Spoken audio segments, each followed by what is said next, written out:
Good job, King.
Yo. How you guys doing this fine evening? Oh, hey, you know what? Can we cue the music? Thank you. Mergiamenia, thanks to tier 1. 13 months. Lucky 13. That's a baker's year. Lucky.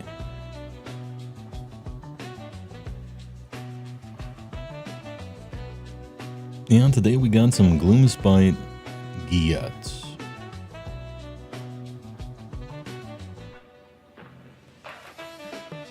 Oh, Believer just bought it today. The Wolf Boys are looking too cool. Well,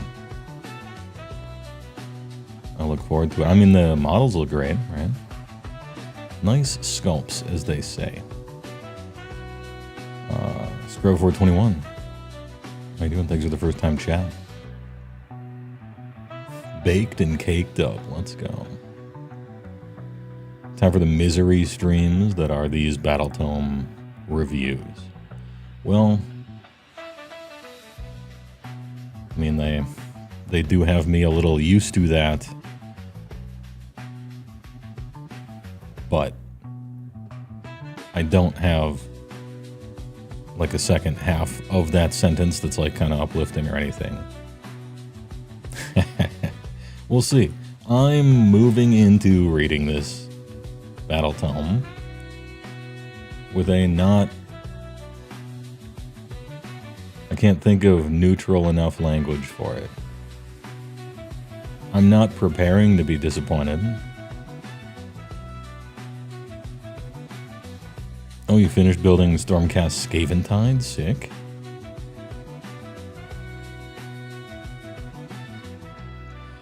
Yeah, I'm Mechrat, a little bit of Gloomspite Geeyetz. If you edited a joke clip about AOS balance, would you consider using it in a vid stream? I'd watch it. I don't see why I wouldn't, you know. Some people, I don't know, some streamers watch stuff that the community made. I think that's fun, right? Could be fun. I mean, don't put shit into it that could get me banned, I guess. I suppose I could, like, watch it first, but it'd be nice to react to it. First time you listen to the stream with your proper headphones, and the reverb on Yo was bustin'. Respectfully, okay. I think I'm supposed to be listened to in headphones, but then again, I think basically everything should be. I'm a headphone user. I bet I have that, you know, the headphone divot that like every streamer has as it squeezes every last IQ point out of their brain. I probably have that thing going on.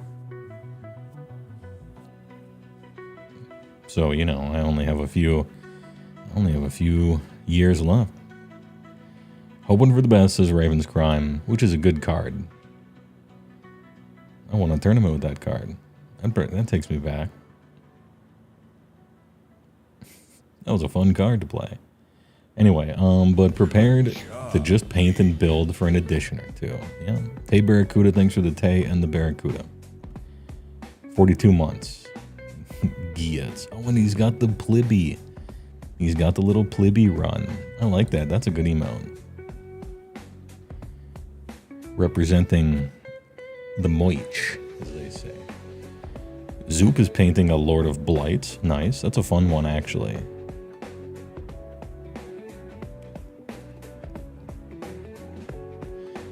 Think Kingston played the new Git mob. With or against?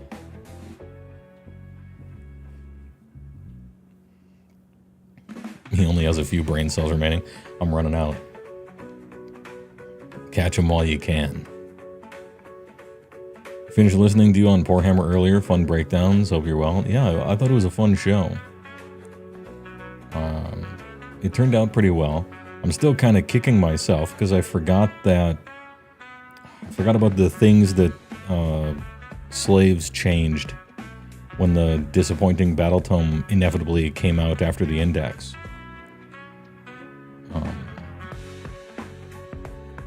I should have had more notes in front of me. I was just kind of talking from the hip a little bit. But, man, that's disappointing. But anyway.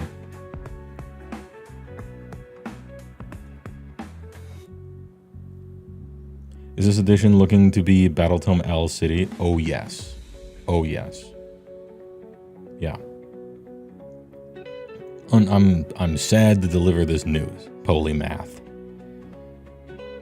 Which is maybe a play on polymath, like being good at everything. Anyway, good first time chat. Yeah, unfortunately that is the case. It's the best of times, it's the worst of times. They finally did one good thing, and everyone was very happy. And that was, they decided to put all the indexes up, they decided to do them all at the same time, and they decided to make them free. And so me and everybody else was like, they're finally doing it. They're doing the thing that's good for players. We can't wait. Everyone liked that, okay? Everyone was clapping. And then everyone clapped, right? And then we looked at the indexes, and they were super bad. Not weak, but just like very, very basic and kind of boring. And then everyone was like, well, okay, you know, the indexes are basic and boring, but, and this is, at this point, it was like hella copium already, but we were, you know, it's that, well, the game isn't released yet, it's still in beta. That's what we were doing. Or like, well, when the battle tomes come out, then, you know, when the battle tomes come out, then it'll be awesome. And it'll have all the stuff that they didn't have time to put in the indexes, and those will be the thing they do a good job on. And then the battle tomes came out so far, and almost every one isn't just not better, but definitely worse and less fun than the indexes. And they're charging $50 for the fucking things. And now we're all like, well, okay, it's cool that you did the first half of the really good thing, but then you went up in front of everybody to accept your diploma and your pants fell down, and everyone pointed and laughed. And you tried to pull them up and you fell off the stage, and now you're in a coma. And that's my take on what happened. And so now I'm like, well, Jesus Christ, am I waiting on 5th edition already? Is that already what's happening? You know, eventually a game you like, especially a GW one, gets you an edition like that, but I didn't think I would ever. I got sick of 3rd edition after a while. I think everybody kinda did. It's no secret. And their seasons and just stuff, right? I don't think I've ever gotten into the waiting on next edition faster than 4th. Almost instantly. When the second pack of battle tomes came out and we realized that that's just how they were going to be, I'm like, fucking, what am I here for? Yeah, all we can do, Sunshine and Black, is just cope about, well, maybe the future tomes are good, and it was only the first 6 of them or so that are awful. Truly awful, right? The battle scrolls are better than the entire battle tomes. The free battle scrolls that Matt Rose and his little team do and release for free every 3 months or 6 months, those seem to have more time and effort put into them than the $50 books. And so I'm in a position, much like Tim King Tristan, who just said so in chat. Every time they announce new battle tomes, I'm hoping it's not mine. Because if mine, the later my battle tome is, the more chance that the hopium catches up to it.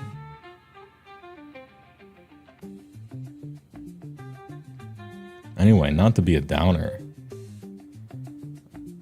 I'm not trying to be like a complainy guy, right? But I'm also not a complete shill, right? So these tomes are honestly a strong argument to just play with the indexes all edition, save your money. I was like thinking about that. If I were a tournament organizer, admittedly probably a recalcitrant one, if I were a TO, I would just let people play with the indexes if they're better and more fun. I know that would fuck with all their statistics, and it would really gum up the works because they really are trying to capture all their statistics and stuff. But, you know, it would send a message.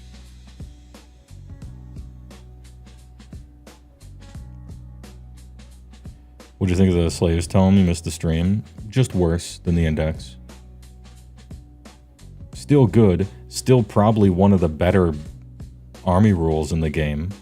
Like, it's still sitting high on top of the pile, but it's decidedly less fun and worse than the index.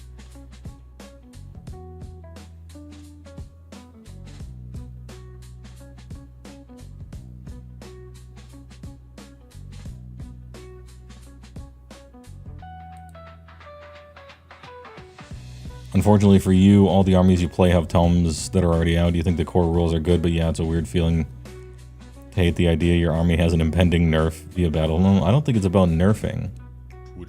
To me, it's not about nerfs, because the balance updates do that. And unless your army is just dog shit or crazy overpowered, right? Like for instance, rewind the clock 2 months ago, 1 month ago even, right? Ogres was the worst army in the game, dog shit. And Nighthaunt was like the best army in the game, totally overpowered. I don't really care about buffs and nerfs unless you're in those positions. I care if like you have a ton of options and the shit's fun and it at least works. I want the most options, a bunch of flavor. You should at least be able to build around everything inside of an army. Some of it is going to be better statistically than others. You can't help that, right? But yeah, to me, it's not really about buffs and nerfs. I don't care. You know, there's a level of badness that I will start to care. Like you simply can't even play the game because your shit's so bad. I mostly care about whether there's a bunch of rules, a bunch of options, a bunch of different ways to play, and if it at least works. Give me choices. Is it fun? And the answer to like all of that is no. In most armies, in my opinion. Kind of boring, kind of homogenized. And list building isn't fun. Anyway, I didn't want this to be a... I wanted this to be a nice little WOG with jazzy, but not too jazzy. Batted Games, thanks for the Prime for 15 months. Can't stay. We'll watch VOD later. Have a good stream. We'll have a nice day. On the flip-flop, only hearing good things about Ravaged Coast. Would be interested to see more D&D module-like content. Oh yeah, interesting. Somebody keeps asking me to look at the D&D stuff over again, and I may. I've played Dungeons & Dragons since the 80s, so I've been there on the ground floor for the whole thing, for all the things. You know, I've played other TTRPGs for sure throughout there, but I've been there for that whole business, right? And I only dipped out twice. The first time I dipped out is when basically everyone else dipped out for 4th edition, which was so different in a way that we didn't like that Pathfinder was invented, and I played Pathfinder during those years. And then they came out with 5th edition, and I liked it, but it was pretty shallow. Played in 2 games, and then there wasn't much else to do, and so I went back to Rifts and stuff. And now it's today. So that's the history. Russian nesting doll Gaunt Summoner is the only fun thing in the STD book. That's fun. I mean, 3d6 charges are fun, big damage is fun, blah, blah, blah. You know, the boilerplate stuff. But at this point, I should think the boilerplate stuff should be done by rote. And it's not, which is crazy. Sam Hanwich, thanks for the tier 1 9 months. Thanks for the info and the good vibes. I appreciate it. Sorry about forgetting about 2 of the Battle Tome updates to change things slightly, but I think the vibes are still right and the numbers are still right. At least as far as talking to a 40k audience when rules change all the time is concerned, I guess. It's my cope, I guess. Anyway, how's the video doing? Is it doing well? The better that video does, the higher chance I'll be on again, and I rather enjoyed my time there.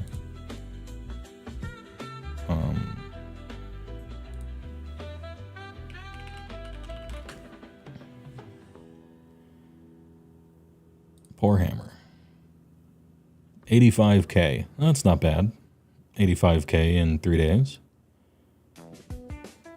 That's above their last 2. We might just break 100k on it. Give it another week or so. That's good to see. Hey, all right. That makes me all right. You were really surprised to see me on Poor Hammer? They've been trying to get me on for a while. They just never specifically exactly asked, but they've wanted me on. and they had to wait for like a video that would make sense to have me on for. And then they asked one time and I'm like, yeah, sure. And then we just did it.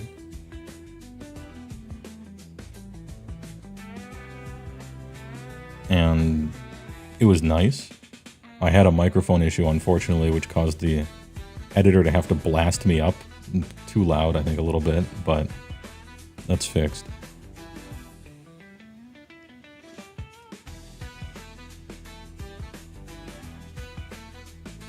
Possibly hyperbolic question. Is the game fun enough to learn again right now? You play Iron Jaws, but you haven't relearned AOS for 4th Ed. Do you mean in real life and then also buying things? Or do you mean TTS? Ortorius thanks for the tier 1, the Tomb King Tristan. TKT.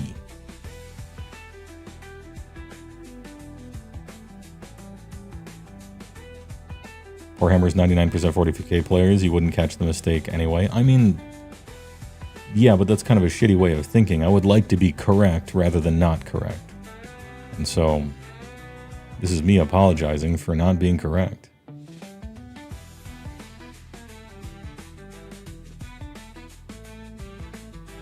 You know, you can do artistic interpretation when you're talking about lore as long as you wink at the audience and let them know. But, you know, rules say something and they say something, so. What's Vance's at? I don't know what that means. I assume that's a Warhammer thing.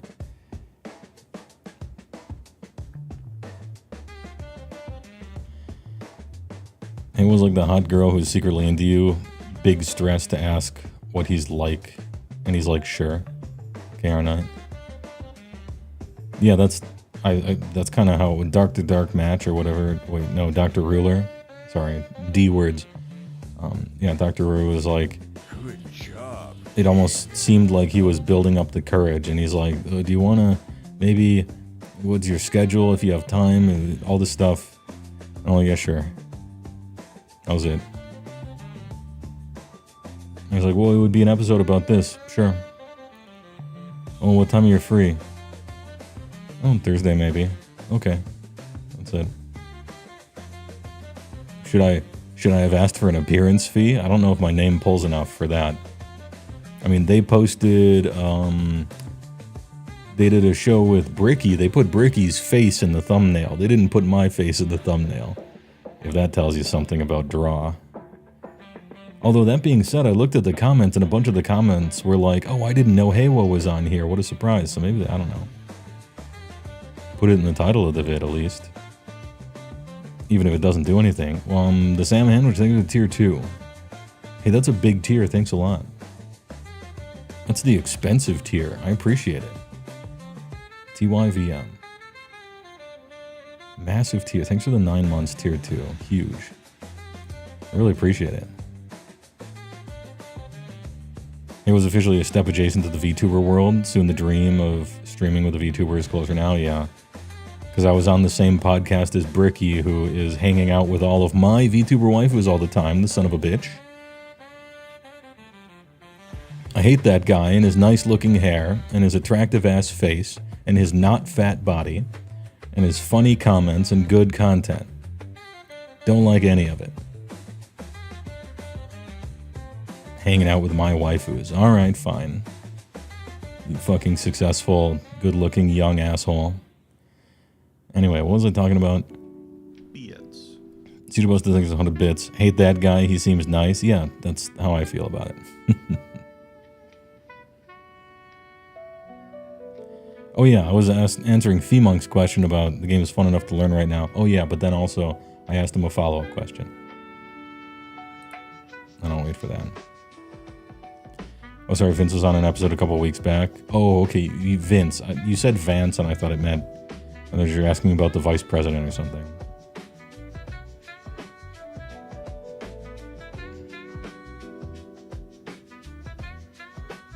You know, he wrote a pretty good book a long time ago, but now he seems like a fucking cuck.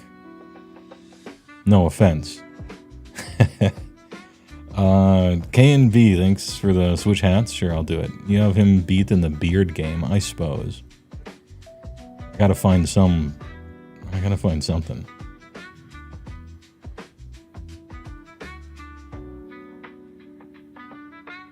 Technically, they work with Bricky as their merch is in his shop. Oh, okay. So the claws are in.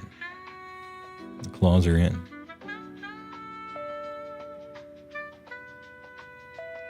Just submit travel expenses and room plus comp. That's true, yeah. The Poor Hammer podcast can cover it. Well, it's from the house, so it was free, but... The follow-up is you play TTS primarily, but have 1,100 or so Iron Jaws, so you kind of in a mire of what army to get. Play some TTS. 4th edition will be around for a long time, and the game runs very smoothly. I just think the army rules are boring, that's all. At the end of the day, that's it. Army rules are kind of boring right now. But the game runs nice and smooth. So play it on TTS for a while, and if you get the hooks in ya, then, you know, do what you gotta do.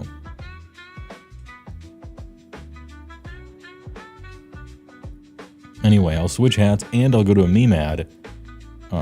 As soon as I'm done answering all these 2,000-word essays, you guys are blogging in my chat right now. I'm not complaining, it's just how it is. You call Vince and Tyler by other names as a bit. Oh, it's a funny bit. Vance and Taylor. You did it on Warhammer Weekly the time you were on in Port Taylor. Hasn't heard the end of it locally. Oh, no. Well, I'm bad enough with names that I might get that one wrong in the future by accident, so you've planted the seed. Could happen.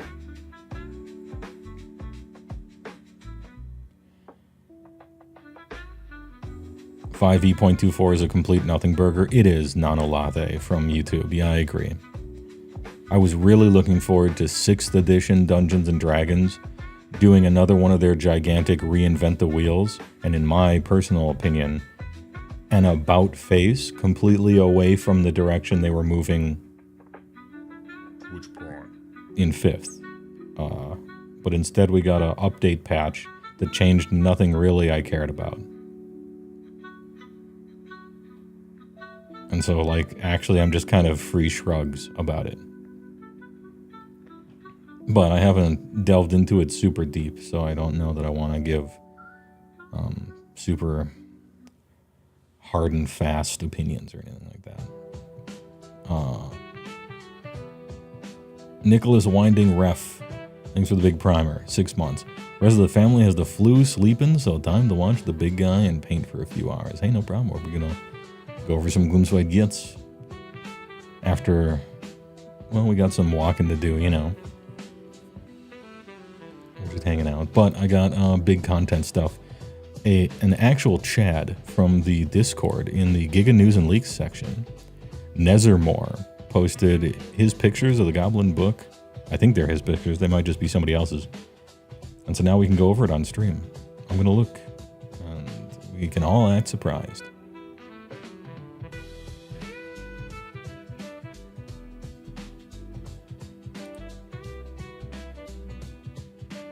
Ford is very frustrating, says CJ Busta, because the framework is so nice and your army isn't fun, but the book's sucking, being immediately corrected by the real rules writing, doing a better job, and still charging like $70. Sours your grapes a little bit. Yeah, same. In general, I think people like editions based on how cool their army is, how many options they have, if they can play their pet units or not, if they get a bunch of choices to make, if list building is fun, you know, if there's a lot of variety. The balance of the game, I mean, kind of who cares about tournaments, really, unless you're a tournament grinder or something. But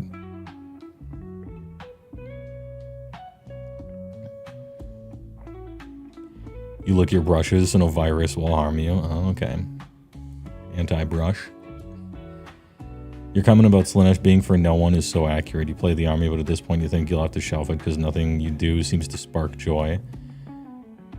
Yeah, that was my take on it. I mean, my take on any individual army is going to be worse than the take of someone who really plays that whole army, built that whole army, who goes to tournaments with that army. You know, they're going to know more than me about any one army, right? But that one was kind of obvious. That one was a thing. I mean, you can take a whole bunch of their okay shooting, I guess, and just spam it, but that's not like terrifically satisfying.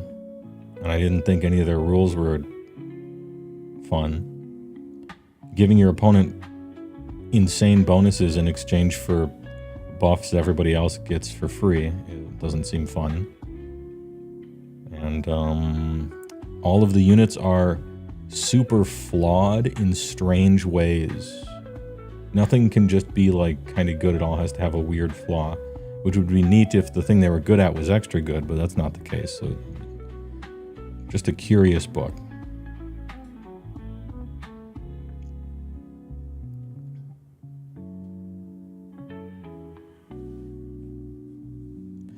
Fourth feels like a consolation edition. Let's tidy up the core game and get that humming, and we'll sort out the army fun in the next one. Branimate, yeah, except I would add something to that.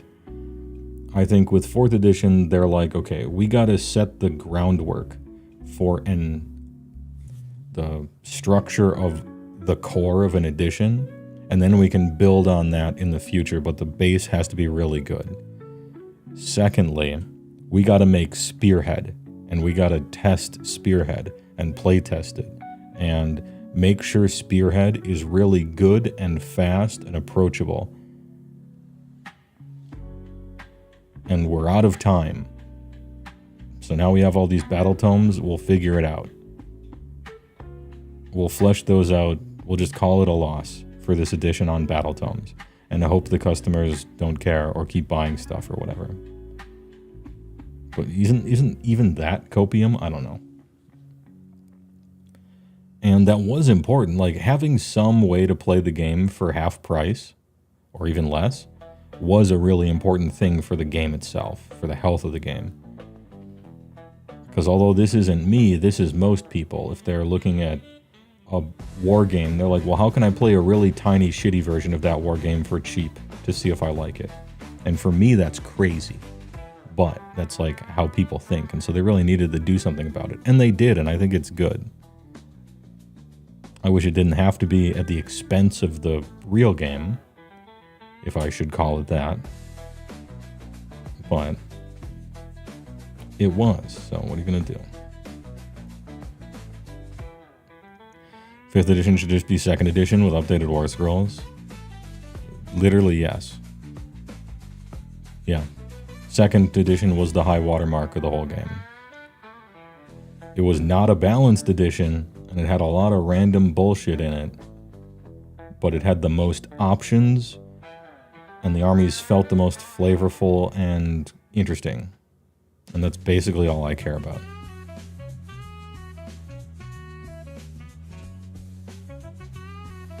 Plus, the current team is so much better at balancing metagames than they were in 2nd that I think they could just deal with it.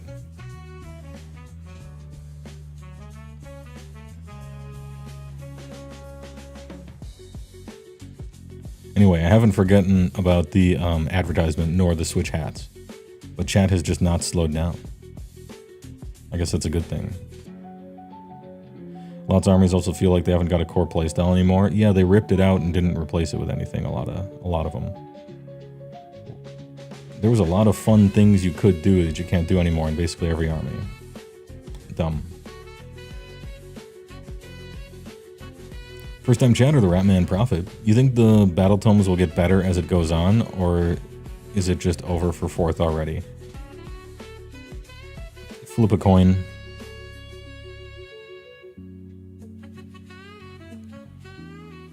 Like, I think they will get better over time, and we're seeing ones that were made a few years ago. However, when I say that out loud, it does sound a little bit like, but it's only early access. Doesn't it sound a little bit like that? I don't know. Flip a coin, but probably yes. Are Night Hunt hard to play? Not really, no.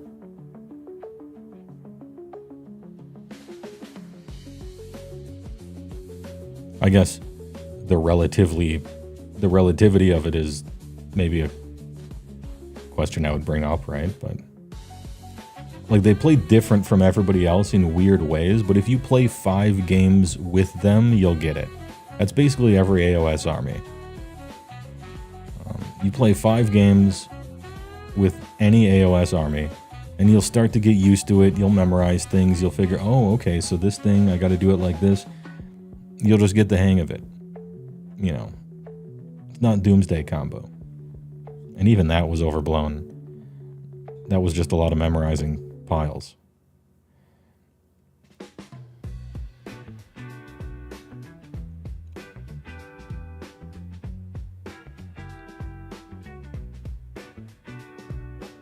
You tried to learn the game using the app rules layout. The app rules are written by people who they might have aphantasia or something. I don't understand any of the app layouts. It almost seems like it's confusing on purpose. Yeah, my suggestion is don't learn elsewhere. Yeah, we're just yapping. It's okay to yap a little bit.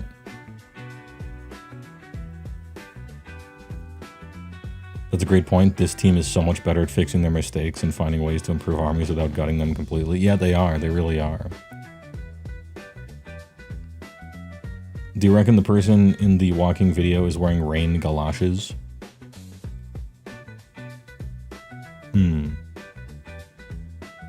I'm thinking bright green froggy boots that are rubber with the little frog eyes on the front of each of them.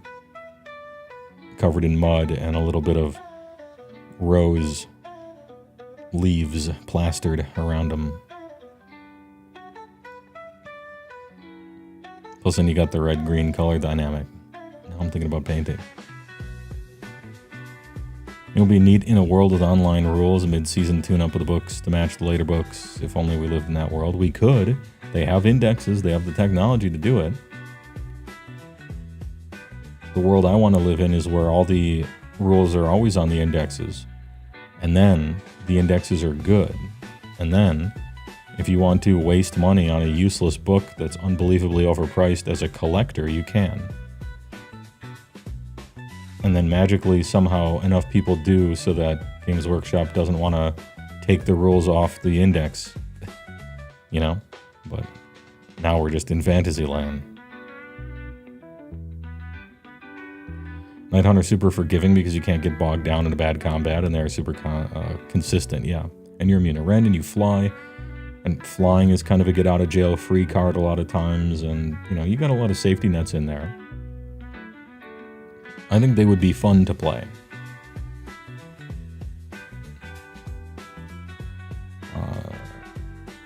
Oh yeah, that's right. Since you ribbed on Director Revan, you watched Too Old to Die Young on your iPad while in Japan, and while watching it on a bullet train and during the whip scene, the salaryman behind you watching over your shoulder started coughing uncomfortably. Oh.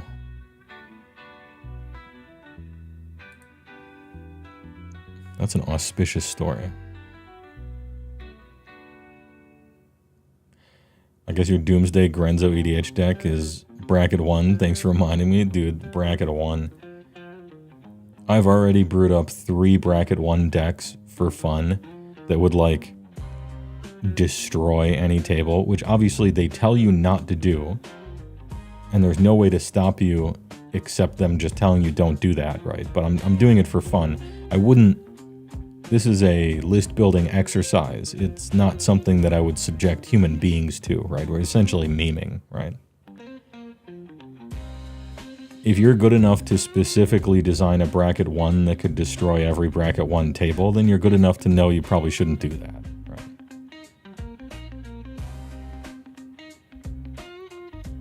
Yeah, Matthew, they have shown a willingness to at least slightly tweak some war scrolls. Hopefully that carries into the actual books. Well, no, because the books are written... This is why the books are bad. This is why books suck. The books had to go to print a year and a half ago. And so they fixed Sylvaneth, and it's great. And then the book comes out, and the book's a year and a half old. And it re-fucks it up again.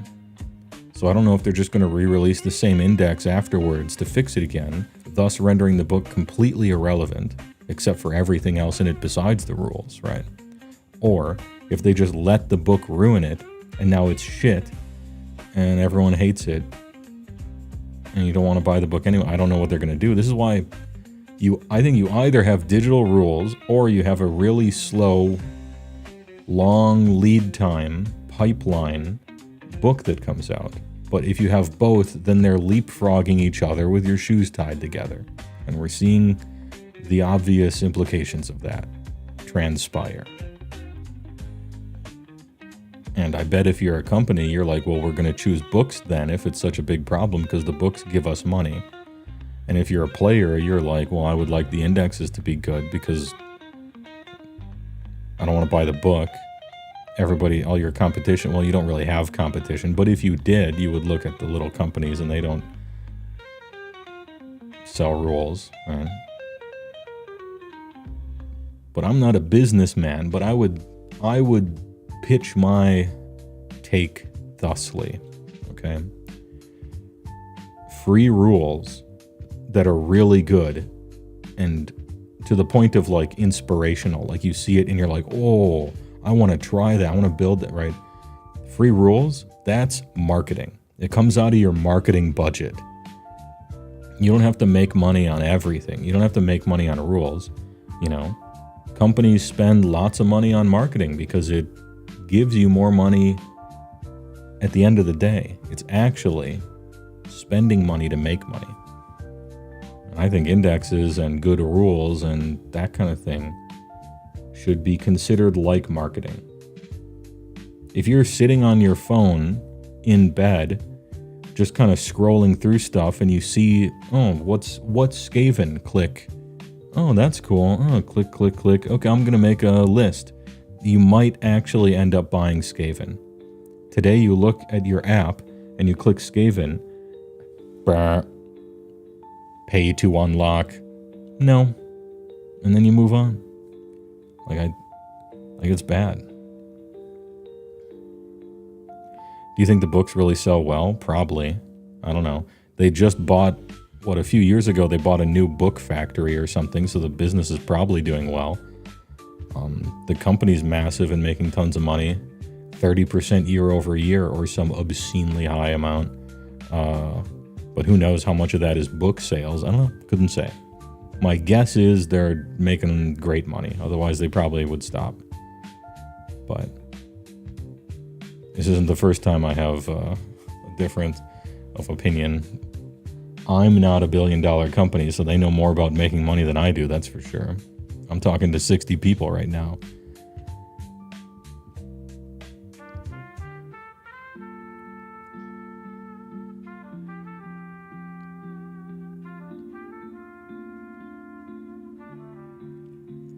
Imagine how much cost GW could strip out of their business and how many more models they would sell if they didn't have to deal with book printing and logistics and people could access digital rules. Yeah, I mean, all of that leads me to believe that the books probably make them tons of money. Or at least a noticeably important amount of money. Unless it's just like a legacy hanger-on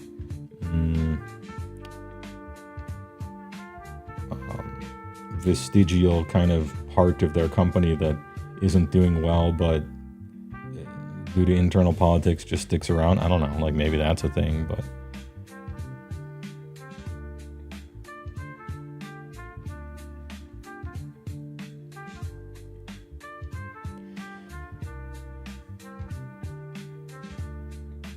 with how they're packaging books with army releases, do you think it's like when a console packages a game with it and it inflates the number of actual sales? Yes. No notes. I have no additions. That's what it is. Yeah. It's like when they took the War Scrolls off of the website and put them only on the app, so that's the only place you could get them. And then more people went on the app instead of the website because they took the things away from the website. And then they're like, look, our app stats are up. Give me a raise, you know. It's kind of like that.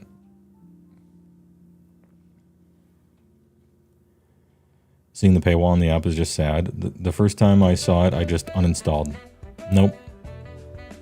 The app was my thing to browse everybody's army rules and maybe get excited about some other army I might want to buy or build a list for. And as soon as I got hit by paywalls that wouldn't even tell me anything, uninstall. No thanks. No thank you.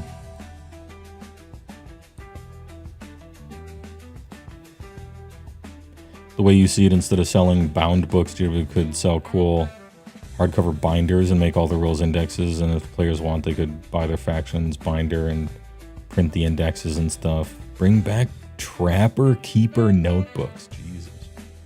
How are your knees doing? I remember those.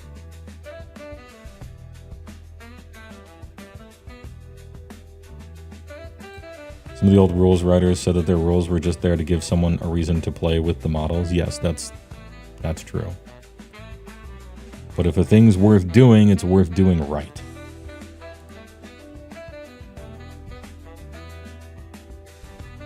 Lots of billion-dollar companies are terrible at business, survive entirely on market inertia. Yeah, that's probably true as well.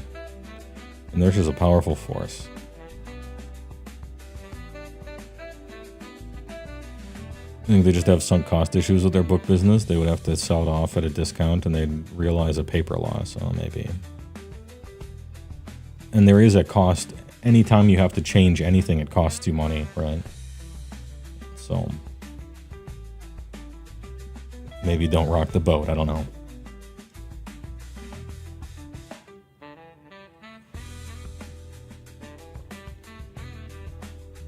I think you're worth $1 billion in content. Well, I appreciate it. All I have to do is find some Saudi prince or Bitcoin investor guy who feels the same, and then I will gladly accept a fraction of that $1 billion. And then I can quit my job I hate and make content all the time. Wouldn't that be grand? A man can dream. We won't convince them to make less money, but free scrolls, compilation books with more lore and more detachments they print somewhere than one book might be cool. You would say more than anything, nobody at GW wants to be the one to push a change that tanks. They'd be crucial. I mean, they did it before, although they did suffer from that.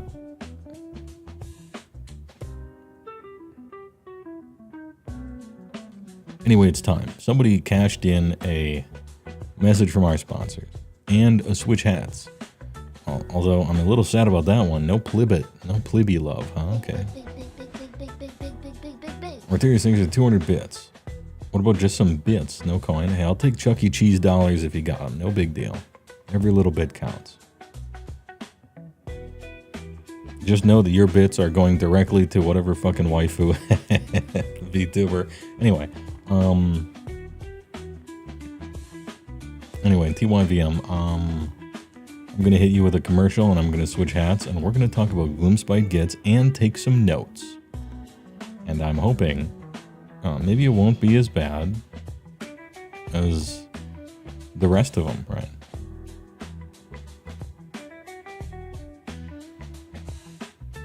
Anyway, nice plebby gifty. You work in a very stable financial company, and the amount of resistance to even the slightest thing we might make numbers not go up. Understand why GW would never stop the book cycle. Yeah, I think so too. The inertia works both ways, right?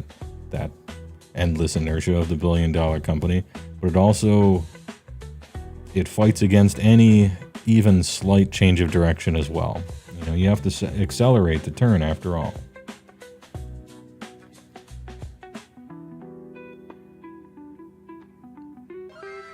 Most of the thanks for gifting another sub to the amazing plebia. TYVM. Now she can watch VODs without ads. And she gets that big emote that she likes so much.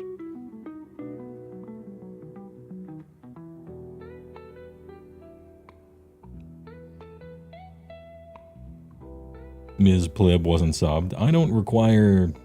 This isn't I know this streamer and she knows me, and so we have to give each other subs. We don't have that sort of thing. First of all, if I sub to her and she subbed to me, we would be giving $2.50 to each of us and $5 to Bezos. Fuck that guy, right? Anyway, I don't feel slighted in the slightest. Sometimes I'm not subbed to her, my sub laps, and sometimes she's not subbed to me. No big deal.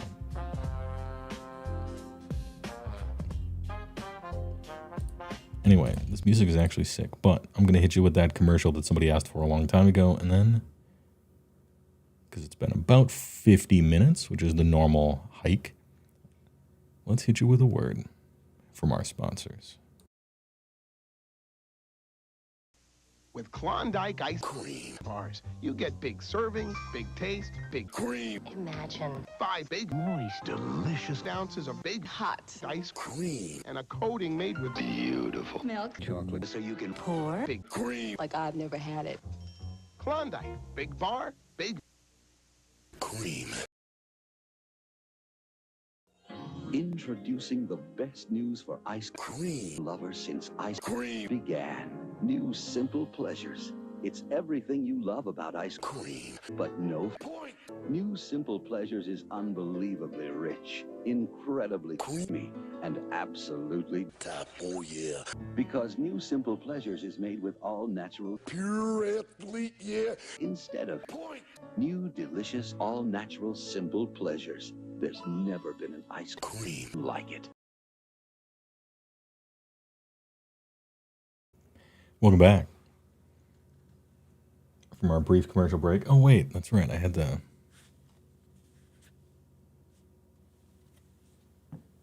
forgot. Anti-plib, pro-big. We are back. We got Geeyetz. Notes begin now. Bring out the old document.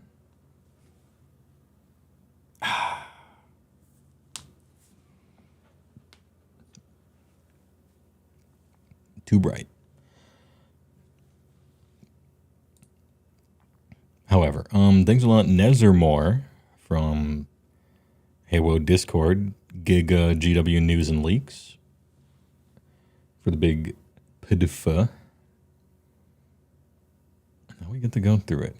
So you're making a Trench Crusade table right now, and you believe you're about to smash into creative wall. Who's got some tips to help not plummeting headfirst into that chasing?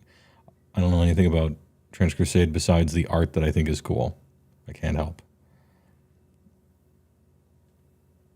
Thanks to your friend, you are only the messenger. No big deal. In before reading, Trolls still good, Squigs meh, normal Gabos bad. That's sad to hear. Some of this stuff we saw in the article that they talked about at the beginning, but we'll go through it anyway. Faction rules. Once per battle round army, start of the battle round. Phase of the Bad Moon. You must use this ability at the start of the battle round if multiple players are commanding Gloomspite Geeyetz armies. Then instead at the start of that battle round, those players roll off and only the winner can use their single thing. If it is the first battle round, pick the starting face of the Bad Moon. If it is not the first battle round, the face of the Bad Moon moves to the next face in the sequence. And as we can see, it is clockwise.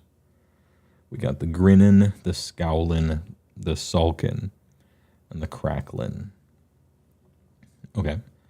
Non-Squig, Moon Clan, and Spiderfang. So I'm assuming we get both of these when we're there. Just Troggoth, Squig, and Gitmob. Non-Squig, Moon Clan, and Spiderfang. Ooh. All right. We got the soup. The soup in 1/4. All right. But what do the buffs do? First of all, the moon doesn't move randomly anymore. That's good.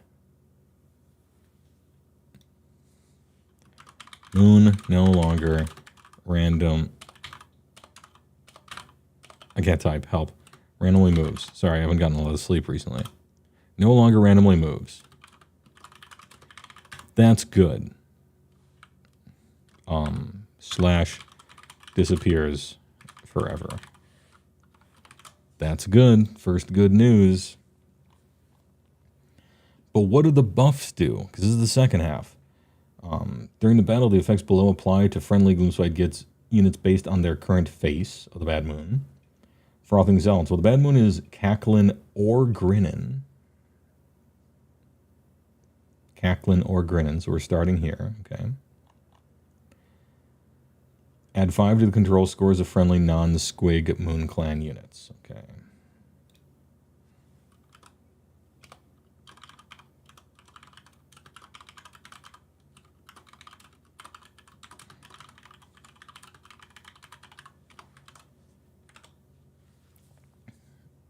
Well, the Bad Moon is cackling or grinning combat attacks made by friendly Spider Fang, crit on a 5, and also on... Okay.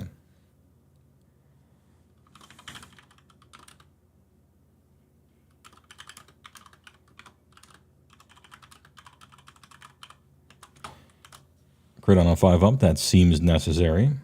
I haven't read anything else, but that seems necessary. Having your special rules float off the table is kind of endearing. I disagree. From an outsider perspective, maybe, but I would have not liked that. Then again, I don't play the army, so. There are a few of them that I was on Poorhammer, and one of the Poorhammer guys liked the Bad Moon.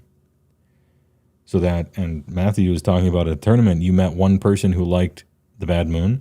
That's 2 in the whole world, plus whoever wrote the rule and works at Games Workshop. So that's like 3 versus everyone else on the planet. Let's see. Moonlit Hide. Well, the Bad Moon is grinnin' or scowlin'. All right, grinnin', scowlin'. Subtract 1 from the Ren characteristic of combat attacks, target Trogs. Okay, so Trogs.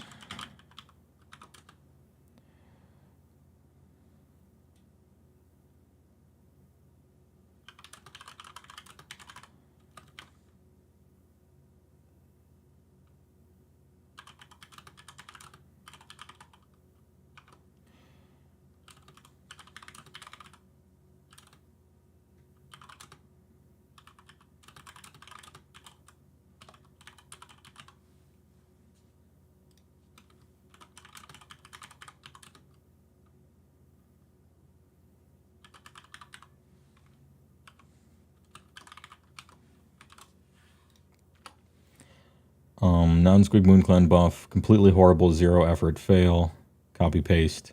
Spiders, crit on a 5-up. It seems necessary. I haven't looked at them, but seems good.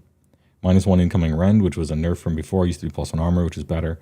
It's still good, but the nerf is sad and was not deserved.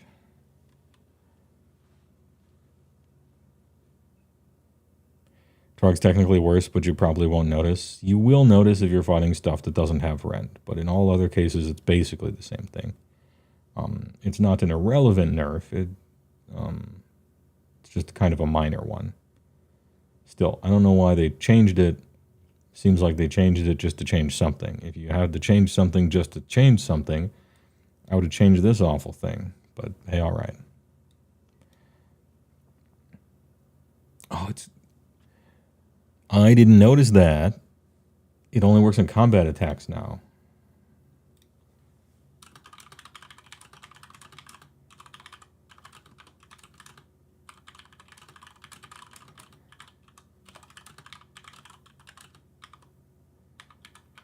Yeah.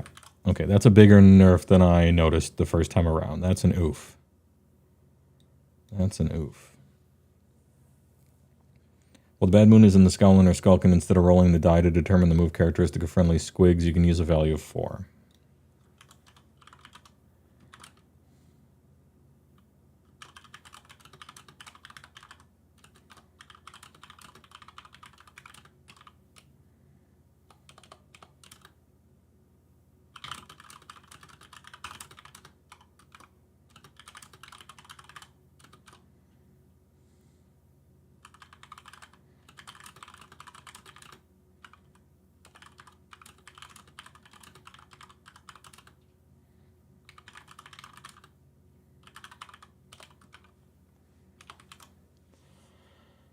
It's annoying that you have to earn not rolling for your movement, which is fucking stupid and annoying. It should just work, but hey, alright. You don't play squigs for consistency, that's what trogs are for. Well, I bet more people would. But what do I know? Squigs used to be run in charge last edition, which was much better. Okay. I don't play the army, so I appreciate the additions.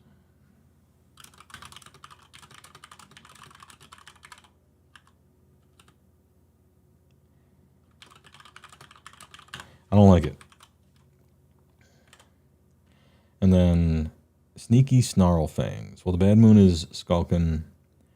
Friendly Get Mob can charge and shoot even if they used retreat.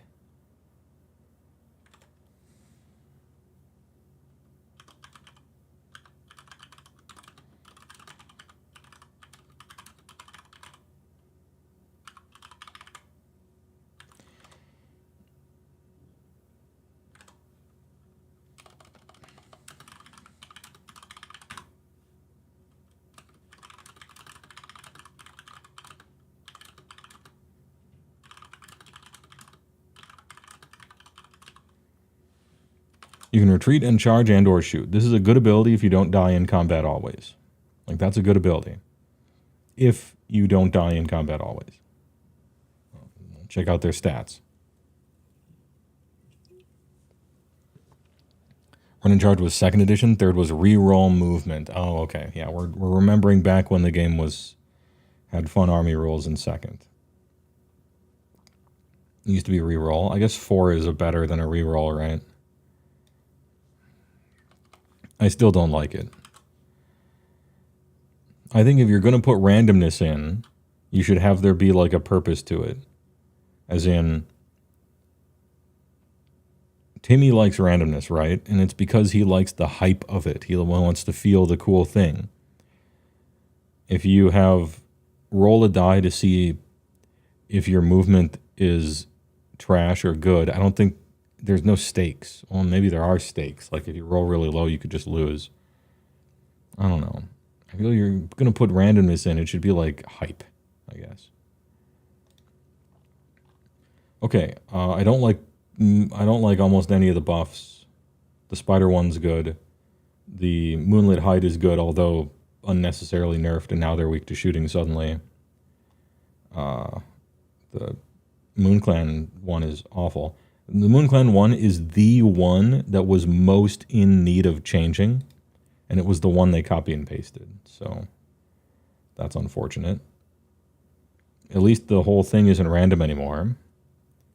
It's just the wheel of, what is it? The wheel of corruption from Nurgle. Like, it's just that now. Except with fewer P-ups. Which I guess is an improvement. I mean, it is. It is an improvement. But it's like a half-finished job, or not even a half-finished job. Battle formations. Once per turn army, end of your turn. Oh, hold on.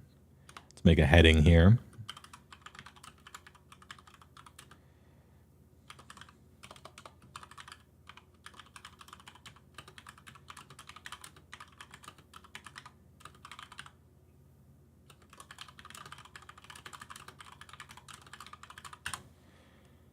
Okay, battle traits. Half-finished, lazy, copy-paste, crap job. Bad job. Still better than before. It's better than it was before. It's an improvement. But it was a very... Like, that took 10 seconds.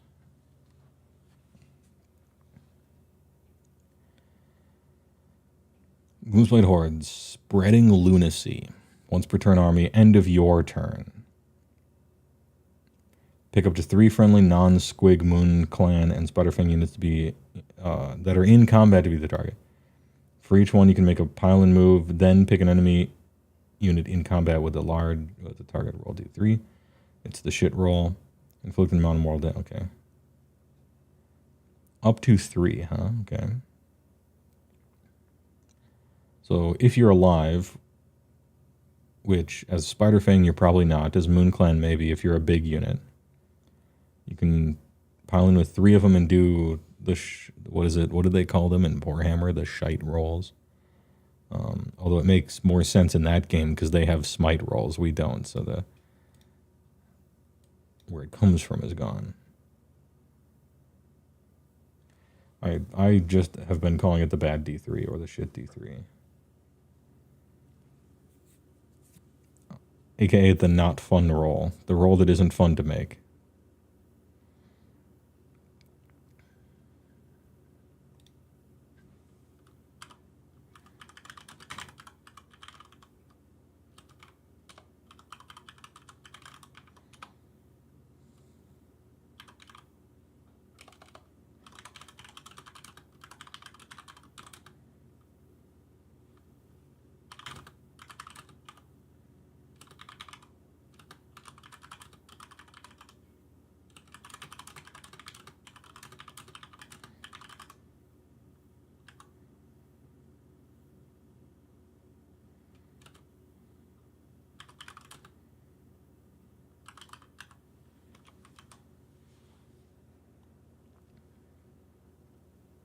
like they got rid of most rerolls. You hope in 5th they apply similar purge to the bad D3s.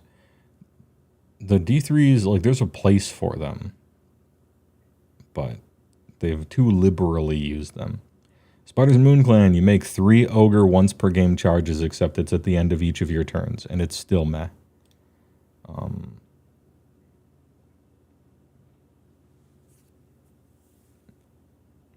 Notably, you can triple up on the same target, unlike the ogre one.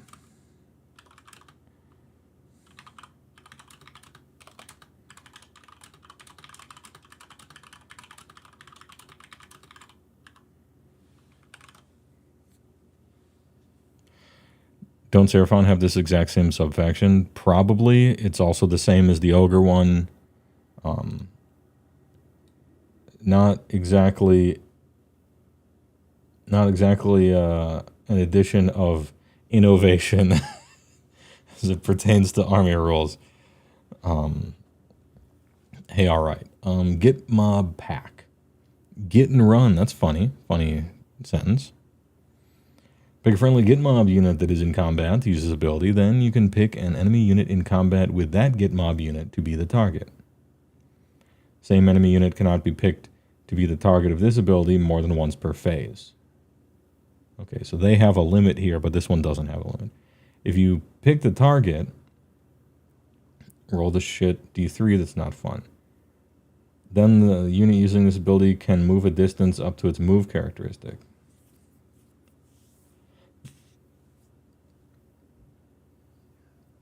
Core move retreat.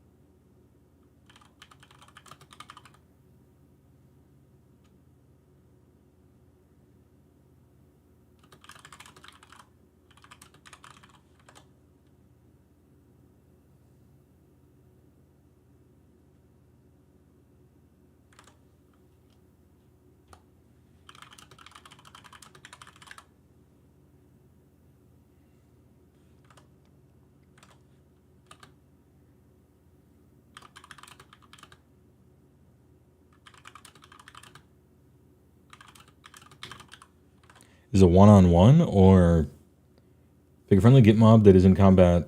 Then you can pick an enemy unit in combat with that Git mob unit. The same enemy unit cannot be picked to be the target of this ability more than once per phase. If you pick the target, okay.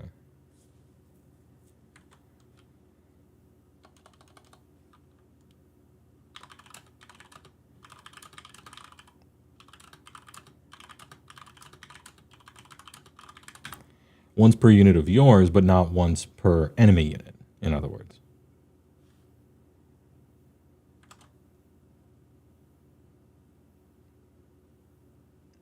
If I'm reading this right.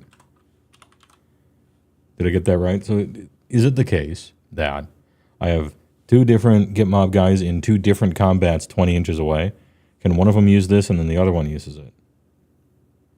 Is that why they have that specific targeting lingo in there? But if they're both fighting one guy, then only one of them can do it?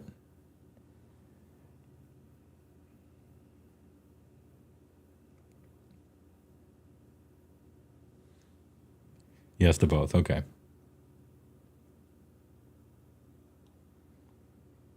Squiggleanch. Each time friendly squig charges, add 1 attack characteristic of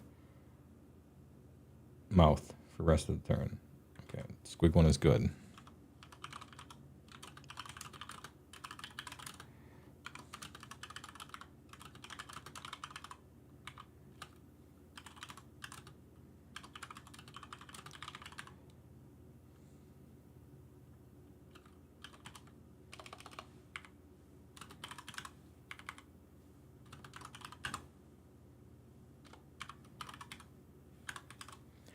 I'm going to call it a meh/bad. This one's just bad. Squigs, it's just good. +1 attacks when they charge. Just like the corn buff, just like a whole bunch of other ones. Yep, you get an attack bonus. You do nothing. You just charge. It just works. You don't roll for it. It's not a spell. You can do it for any number of your squigs. Yeah, they're capable of writing good rules. They just only do it when they feel like it. Trogo Herd. Herd healing. Each time a friendly Trog unit uses a fight ability, after it has been resolved, heal D3. Okay.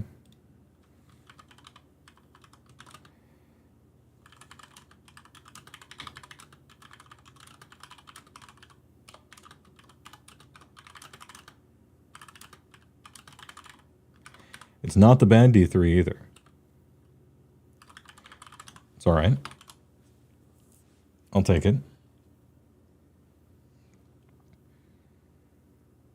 Mouth? No, I went mouth O weapons. That's not a typo. I did that on purpose. All right, so we got the sub-factions. Maybe I'll put a star for commentary.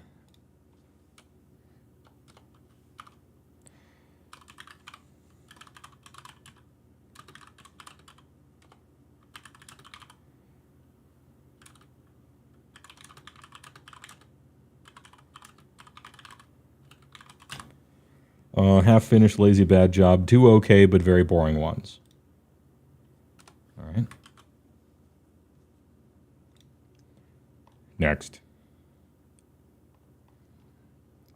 Heroic traits. Blessings of the Bad Moon, hero only. Oh, they kept the clammy hand. The long, clammy hand of the law. Each time friendly Gloomspite gets unit wholly within 12 of this unit uses rally. You can make 3 additional rally rolls of D6. Okay. Traits.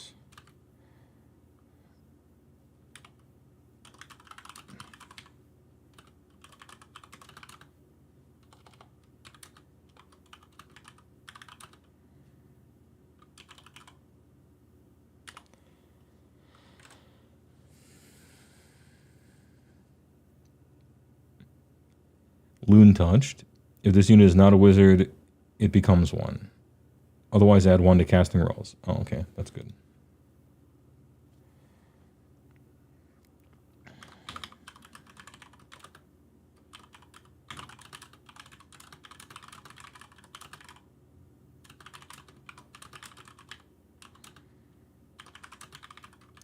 It's good. Become a wizard if you already are one. You get +1 to cast. Great. Great. I don't know what army lists look like or who you're trying to get or whatever, but this is just like a generically great heroic trait that you would always want to see in your army. Like almost any book opens up their, or almost any army opens up their book and they see something that says become a wizard if you already are, add 1 to casting for their heroic traits. Almost any army is happy to see that. It's just like generically great. Any combat phase, fight another day. If this unit is in combat, roll a die. On a 3-up, it can immediately use retreat, as if it were your movement phase, without any mortal damage being inflicted upon it. Any combat phase. And they kept fight another day. Which was a fun one. It allowed boingy boys to boing out of combat. 3-up, don't die in any combat.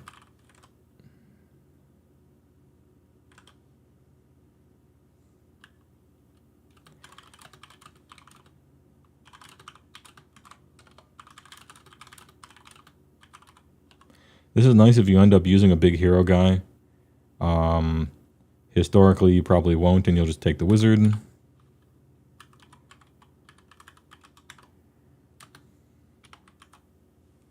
You used to be able to fight before leaving? Yes, KR Knight. That was the original fight another day.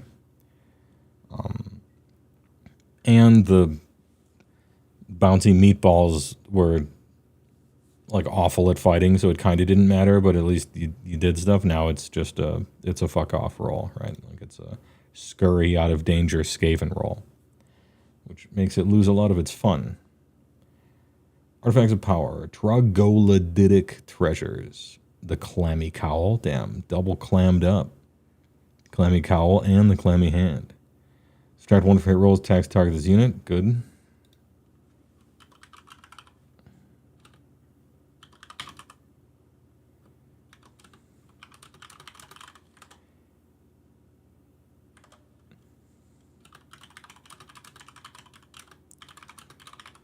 -1 to be hit, melee unranged. It's good.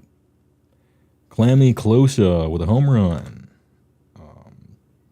Once per battle, end of any turn. No thanks, not even reading it. Passive.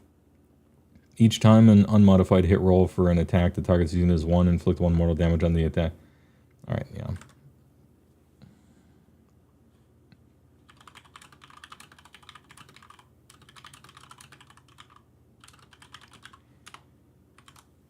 Only wrote one of these for some reason. Weird. Spell lore. Okay, this is what Gloomspite is good at, so I'm excited to see. Bad portents. Pick friendly Gloomspite wizard. You cast it. It casts on a 6. Unlimited spell.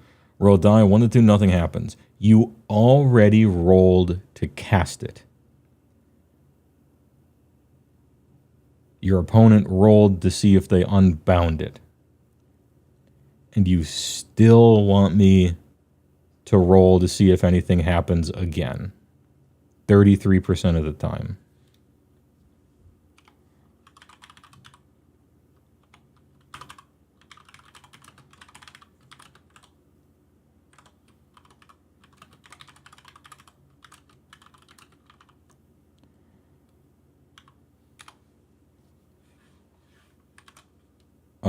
I hope you get fired. On a 3 to 5, the face of the bad moon moves to its next face. On a 6, pick 1. Okay, yeah.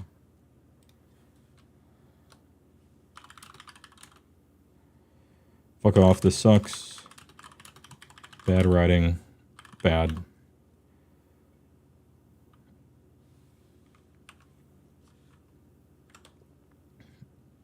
Actually, that ruins the first good thing I said about the book.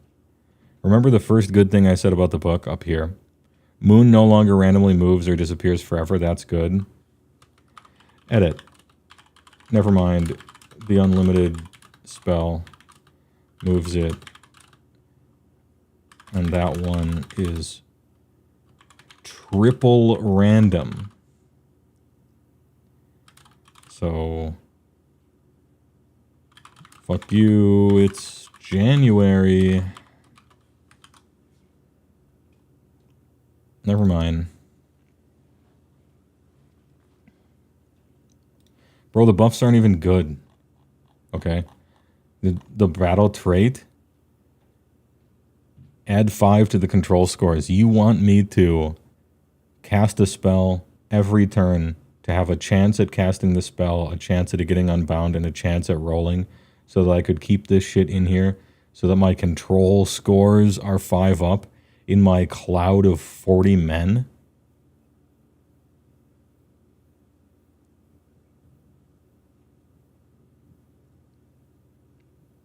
Spiderfang Venom now feels terrible. Like, now it's a decent buff locked behind bullshit.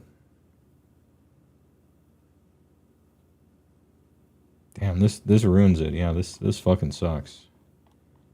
This is not fun.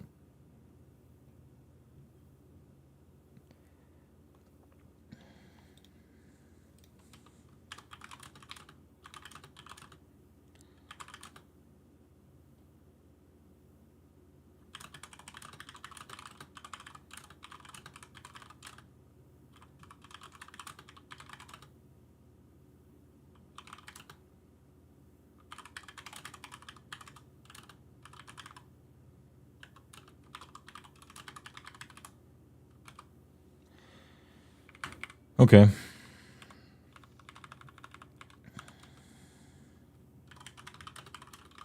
Really bad job. You might actually just ignore your spells and battle traits. Are your spells good?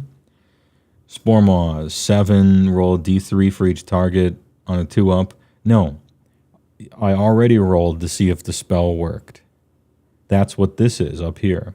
You roll to see if the spell works, and then your opponent rolls to counter it or not. Down here in the effect, it should do something instead of maybe do something. 66% of the time. 3 visible units within 12 inches. Within 12? Okay.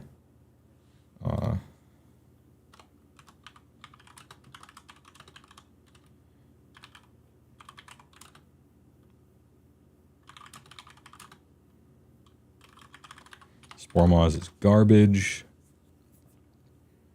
If you're wondering why, rolling a D3 after you succeeded at all that just means the spell's going to fail a huge amount. 12-inch range is too short. And D3 is like whatever. Yeah, the spell sucks. And it's pretty hard to cast. It's on a 7. What about the Hand of Gork? Gets unit wholly within 12.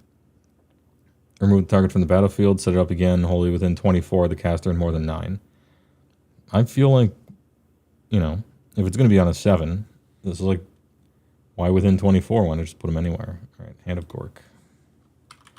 Hand of Gork is a teleport, kinda, within 24. On a 7.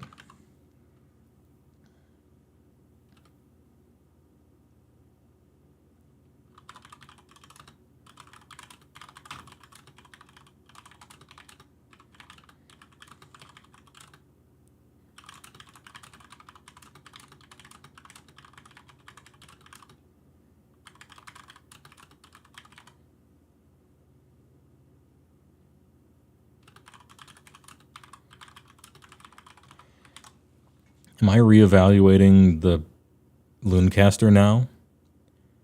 Why would I want the wizard?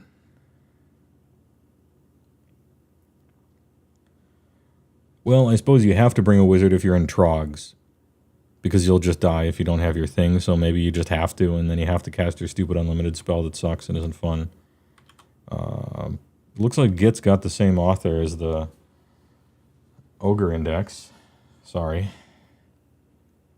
Oh yeah, Endless Spells. Yeah. I'm sure they have them in here. Yeah, Dank Manifestations. 676. I'm going to look at those real quick. We'll do those first, shall we? Since they're up here. It's weird that they put them in 2 entirely different places in the whole book. You know?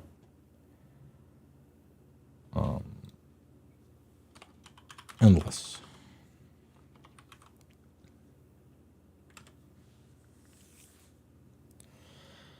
Six health, 6 save. This one summons on a 6. Banishment 7. It can't move. Pick up to 3 enemy units within 6 to be the targets. But it can't move. So you summon it. You got to summon it just right. Completely in the other. You got to be really close to some enemy unit. Right? Hold on, let me scroll up 17 pages to see what the range of the spell is, instead of them just putting it near each other in the book, which to me would make sense. Within 12, okay. So it's like 17 and change. Which, 17 and change, that's not the worst range. I rescind my statement. That's like a decent range. For each target, roll a number of dice equal to the number of models in that unit that are within 6 of this manifestation. Oh. For each 5 up, inflict 1.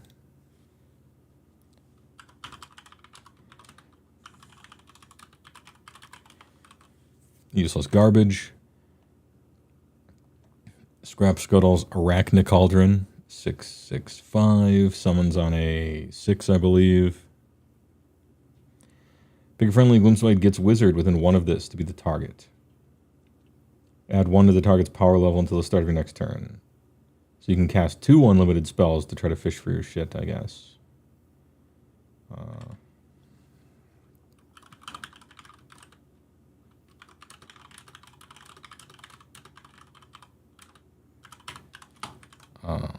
Meh.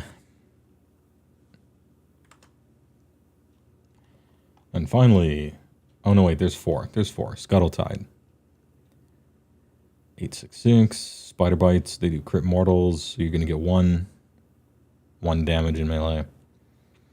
Manifestation can pass across terrain features if it had fly. What are the keywords? Manifestation, so it probably doesn't get the venom thing for the 5s. Probably. Endless Terrors, this unit is ward 4, what is wholly within 12 of any friendly or Ragnarok units. Okay, 4 up ward, but what does it do? 1 damage. Okay.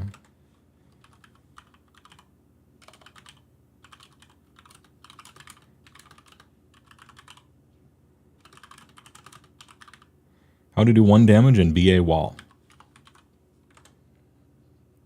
Malevolent Moon. 12-inch move. 1 attack. Funny. Lurid Light. Friendly Gloomspite units are wholly within 12, they're simply affected by the moon. Okay, so this is why this is the thing they want you to buy, right? Because it's like you get your allegiance ability from the moon. Okay. Moon. Someone on a 7 within 12 inches. You count as getting all your shitty buffs.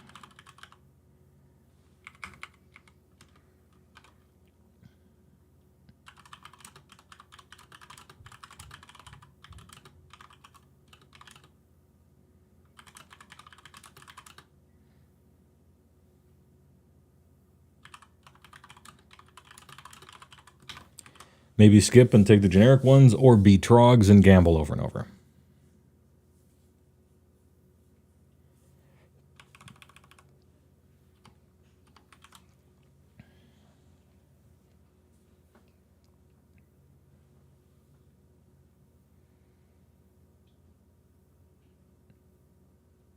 Nitpicks on layout design this edition, the way they organize manifestation scrolls in 2 places and where they choose to put wards and keywords. They are almost like they hide the ward down here. Ward should be next to the save, up here. All right? Graphic design is my passion, okay? Listen to me. You've made this wheel, which shows really pertinent information as far as how much life it has, how far it's going to move, relevant defenses, and then how to banish it.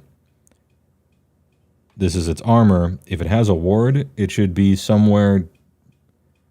It should be somewhere right here, in this circle, not all the way down here in size 1 print in parentheses next to. Yeah, I think, to me. Look at all this real estate. You could have printed it there, I guess, and then here it's ward 4. Okay.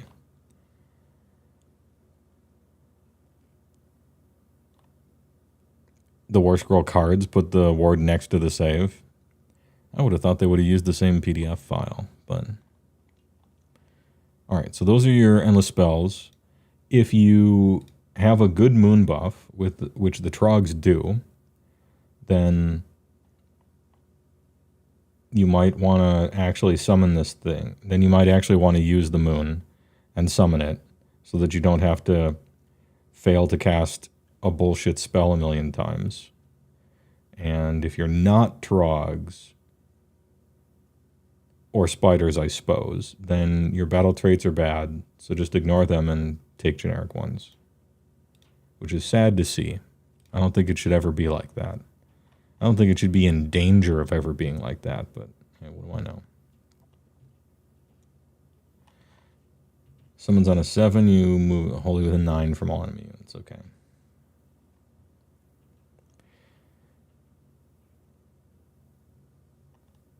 And there he is, Snazgar Stink Mullet. Remember Malign Portents? Damn, that shit was sick. All right, we got Kragnos here. The much diminished, but still, unfortunately, probably necessary. Man, that feels bad. Okay, it's the same in every army. Scragrot the Loon King. I remember this guy. I didn't like him too much because he was so tied to kind of requiring him to be able to control the moon a little bit. I wonder what he does now. Maybe kind of the same thing. Once per battle reaction, you declared the Faces of the Bad Moon ability. The Face of the Bad Moon stays in its current position. This... Oh, so it just does the same thing. Sorry, I thought they would... I don't know why I thought, but yeah, it's just the same. Fangs of the Bad Moon, 7. Pick a visible enemy within 18. Oh, 18's a range you could actually cast. Good. Roll number of dice equal to unmodified casting roll. For each 3 up, inflict 1 mortal. Okay. You declared the redeploy command of a friendly Moon Clan unit within 12. Whenever this unit uses the command wholly within 12. No command. Okay, free command. All right. Cool. Scragrot. He keeps the moon in place. It's weird. You kind of want to play this guy, but only in a Trog army, maybe.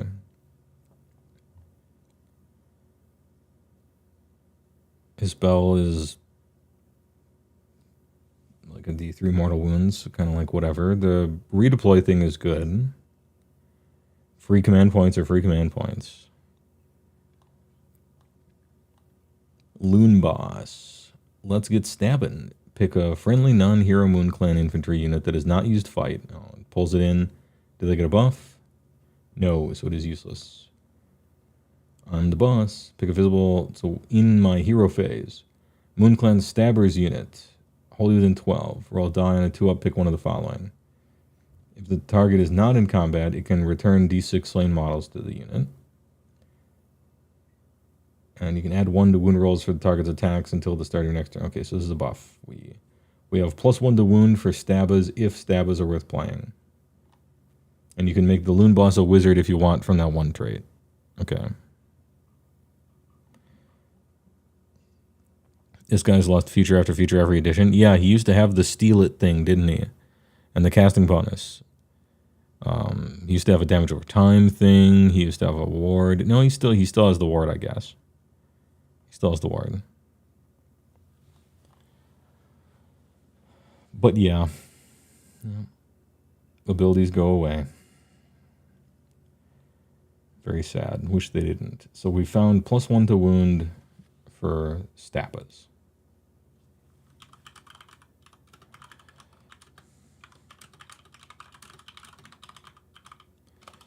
+1 to wound from Loon Boss.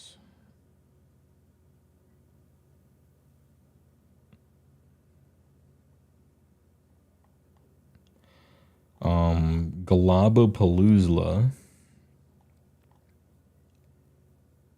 No ward, but they probably have that 1 rule. Yeah, in the first battle round, it's a 4, then it's a 5, then it's a 6. Roll die on a 3. It's hard to see. 3 up, pick one of the following. Pick friendly Gloomspite Geeyetz within this unit's combat range. Add 1 to run rolls and charge rolls. Pick friendly Gloomspite unit within combat range. Add 1 to rend characteristic. Okay, so anyone. Pick a visible within 12 until the start of your next turn. The unit cannot use commands within 12. So Gabapalooza. Speaking of losing rules, Gabapalooza.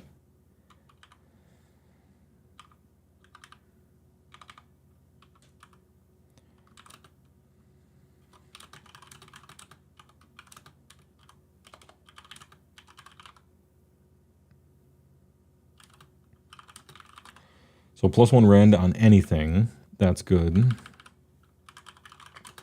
3 up is more random than I would like, but okay.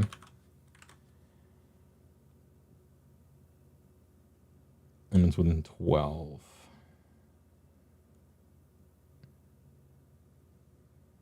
Or rather, within this unit's combat range, very close.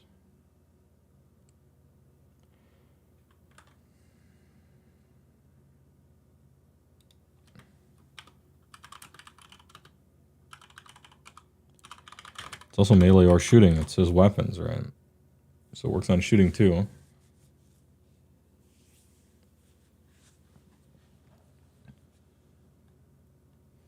Yeah, look at how much character these guys had. I remember when they all had special rules. All right. Fungoid Cave Shaman. Add 1 to the unit's power level for the rest of the turn. Once a game. 4 up ward probably. Lost the ward. Might have lost it last edition, not sure. Okay, so a wizard with no spell. Okay. Sneaky Snufflers. 5 up ward. Lunecap Mud Shroom. Once per turn, army your hero phase. If this unit is not in combat, pick a friendly Moon Clan unit only within 12 and visible to be the target. How come you can't be in combat with him? Is this buff I'm about to read so good that it needs the downside? Rodai add 1 to the roll if the face of the bad moon is cackling. On a 3-up, the target has ward 5. On a 6, also add +1 attacks. Ugh. I hate it.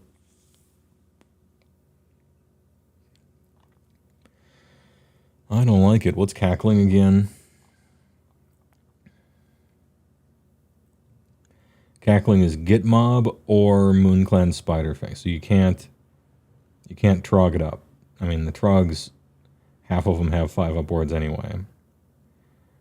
Can't do it for squigs either. Squigs can't get it. Okay.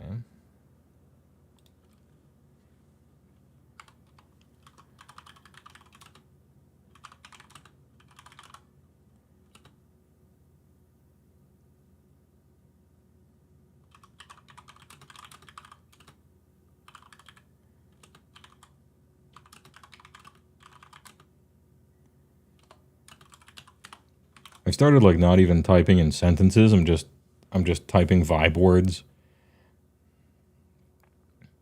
Why is everything so bad? I don't know. I mean, it's Moonclan unit. Snufflers.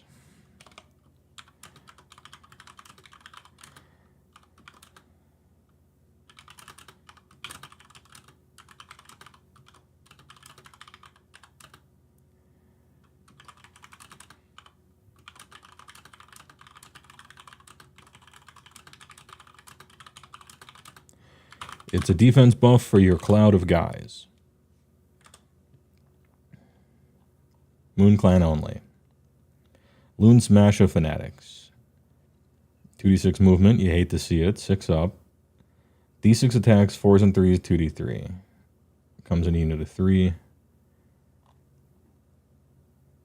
Pick this unit if it has not been deployed. Set it up in reserve, hiding among the mobs. Any movement phase, you can release it. Pick this unit if it was hidden. Then pick a friendly Moonclan Shooters or stab this unit that has 10 or more models. Set up this unit anywhere on the battlefield, hold within 6 of that. And then you always strike first. So, Ren 2. Ren 2 strike first on 3 guys with 3 life that have 3d6 attacks, which is 10. On 4s and 3s, maybe you can have it be 6 of them, so it's 6d6, which is like 20 or 19. And then you're spending a command for 3s and 3s, Ren 2 damage d3. Oh, it's 5 guys? Okay. I thought it was 3 or 6. I must be thinking of some ancient thing, or I'm just wrong. 5 guys. Is this one of those units that I'm not going to be able to make a 10-man unit? Or can I? Can I do 10? For 35 attacks. Hitting on 3s. So we'll say 22 hit. And they wound on 3s. So 7 wound. And then it's rend 2. So the opponent only passes 2, and they take 5d3, which is 10. So you can do like 10 damage, maybe, with 10 of them. They like explode, right? That's literal 10 wounds.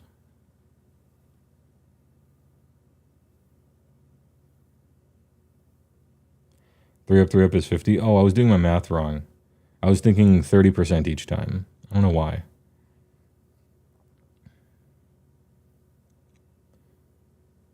No, I was right. I thought you meant each time is 50% at the end of it. Okay, I was doing it one at a time. Apologies.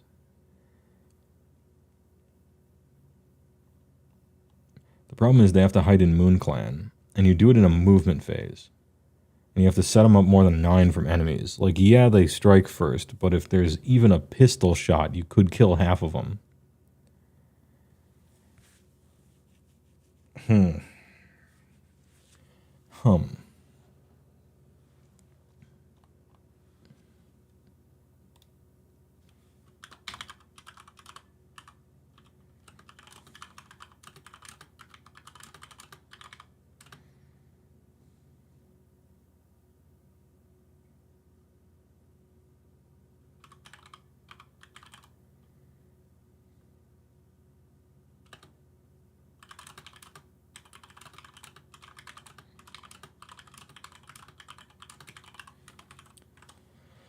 Spore Splatta.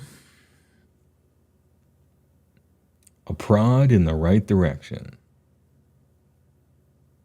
I would like for that to happen the next time they try to write a battle tome. This unit can use the normal move ability as if it were your movement phase in the deployment, so they can move up. Puff Shroom Frenzy had 1 attacks characteristic melee weapons used by other friendly Moonclan units while they are wholly within 12. -1 for attacks characteristic melee units by enemy, okay. So you can put like some of these behind these maybe. And do a funny combo thing. So they have D6 plus 1 attacks per guy. It's an extra 10. Like these are Moonclan technically, right? Yeah. So you have 10 of these, 5 of these. You put 5 of these out, and then you deep strike these slightly in front of them. And then you charge them and fail the charge, and then their first strike, and let's say your opponent has no shooting for some reason, and then later on they fight, they get this bonus. So they'll get an extra 4 damage out of the deal at the end of the day, probably, right?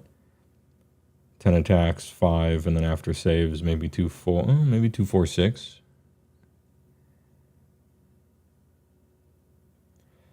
How expensive are these? Like really cheap? If they're really cheap, it might be funny. I guess I'll look at the points later.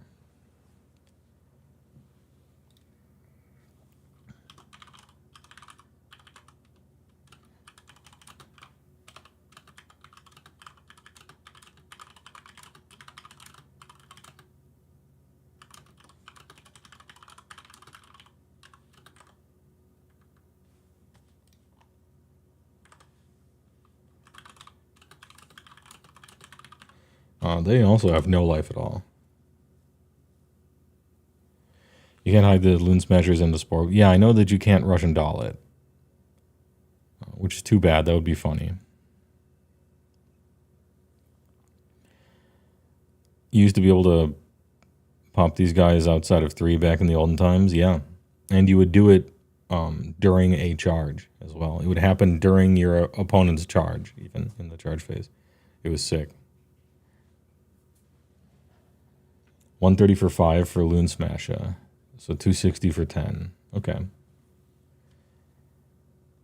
I don't know if your hammer is big enough for being that glass. That sounds like a really funny TTS army to build. And then look that it's like your entire army would have like 40 wounds or something like that. Because all the guys are on 1. I don't know, it'd be funny. Moonclan Stablas. They're 20, so they're 20 or 40. 1155. Pick an enemy infantry only for the -1 to hit rolls. Okay, that's worse. And it only works on a 3-up. Dumb. 2 attacks each, so 80 attacks. 4s and 5s. Let's pretend the loon guy is there, so it's 4s. And then we're going to miraculously roll that other die to give +1 rend. So now we're rend, right? So you have 80 attacks, 40 hit, 20 wound, rend 1. They fail 7 of them. And they take 7 damage. Maybe. Buckets of dice.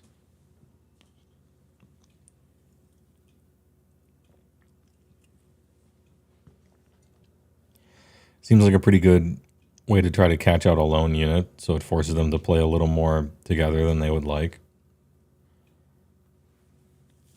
Some, like, prospector guy on the side, you know, that it's some flappy bird thing. It doesn't have a ranged weapon. Yeah, the guys only have one life, but they always strike first, so they would kill some birds or some Kinnerai or something, probably.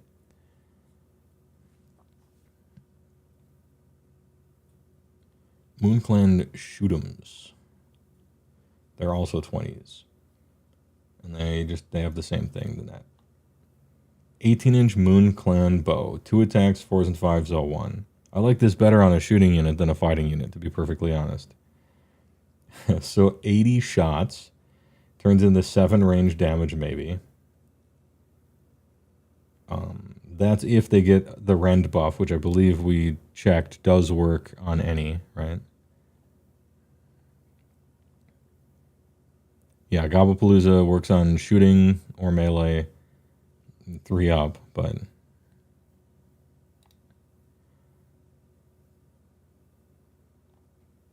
how much are shootas and stabas, right?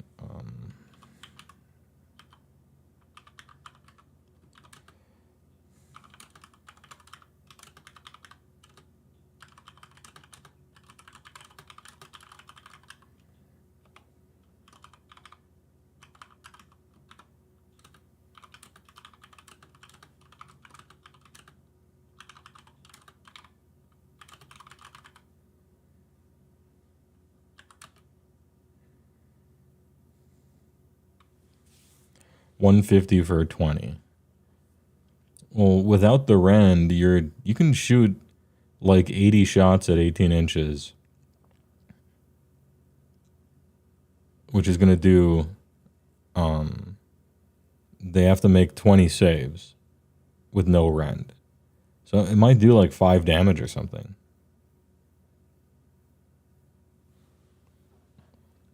Plus the sheer number of rolls you're forcing them to make means you can just have them roll poor, you know?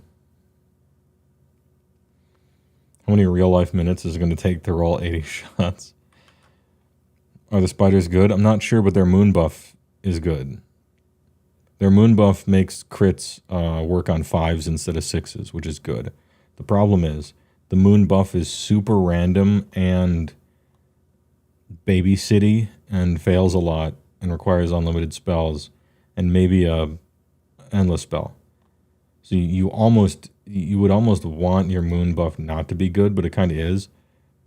5 up for I haven't seen any of the spiders yet, but I just noticed that it's a 5 up crit instead of 6. So that's good news for spiders. Kinda. It's a slog to roll that many dice for almost nothing. Yeah, I mean, there is a type of person who likes buckets of dice.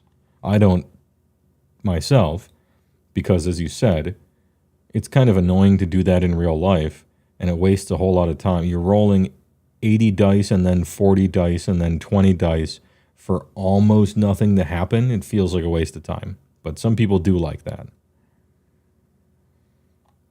Loon Boss on Mangalar Squigs. Can you finally do any damage because you're the best sculpt they've ever made? Maybe I don't know. I really like this sculpt. It's one of their best. And people just want to play this thing, but it always fucking sucks.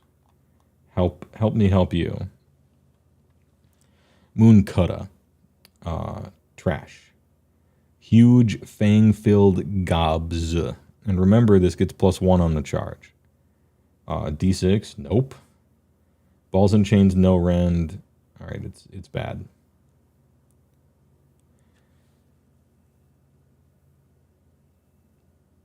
Why don't you also check points? Because it's not in the document that I have, unless it is. I don't think it is. And also, I tend to ask points on ones I'm like thinking about, like, oh, this could be something. What are the points on it? And then chat gets to, they get to type in 150 for shooters, and they're like helpful. I don't know. I could bring them up, but I don't have the points, I don't think, and also It's sort of interactive. It is also in Giga? Okay. It's up right now in the community, sure. Mangler bosses and Manglers have you ready to march down to Nottingham and have words with them. They can't be good. They're not allowed to do good damage. It doesn't fit the fantasy for them, I guess. Squiggerage. While this unit has 10 or more damage points, the attack's characteristic of its huge fang-filled gobs is 6, possibly 7 on the charge. I'm assuming this is a 14, move d6 plus 8, save 5, no ward. Holy, you are dead. Dude, you're getting more than 10 damage points, sir. You're getting all of them. Once per turn army, any combat phase, rampage, curse splat. Pick this unit charged.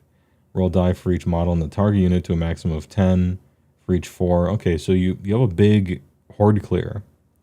Although it's capped at 10 for some reason, which feels weird to me. If this unit is destroyed before removing it, roll a die for each enemy unit within this unit's combat range. On a 4, inflict d3. Okay.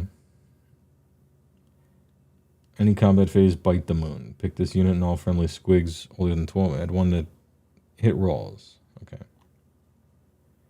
Well, add 1 to hit rolls is something, but it's, you could have spent a thing for it, but it's everybody within that range. Can we, play this guy and have an absolute Death Star of a million guys around it and then use this? It's got to be Holy 12. Maybe you could, I don't know. Is this a good enough buff? Could you just have spent a command point to get the same buff? I don't see much in it. I don't care too much what it costs, because everything it does sucks. Let me guess. 210. Oh, we can play the guess game. I love the guess. I'm going to guess. Well, I'll do a guess and then I'll say what I think it should be. Rewritten completely is what I think it should be. And my guess is 200.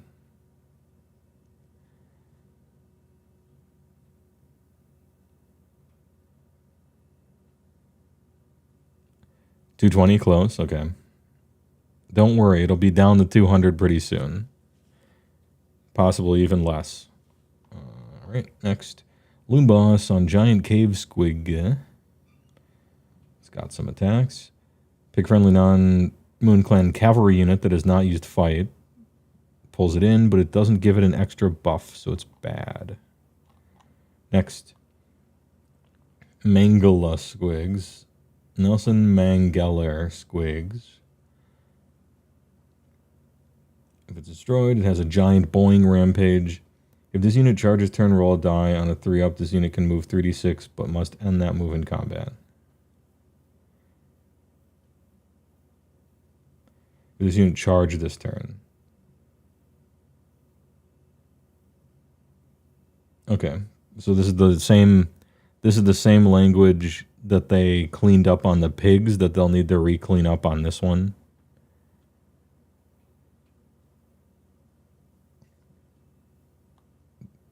Otherwise, it can fail a charge and then move 3d6.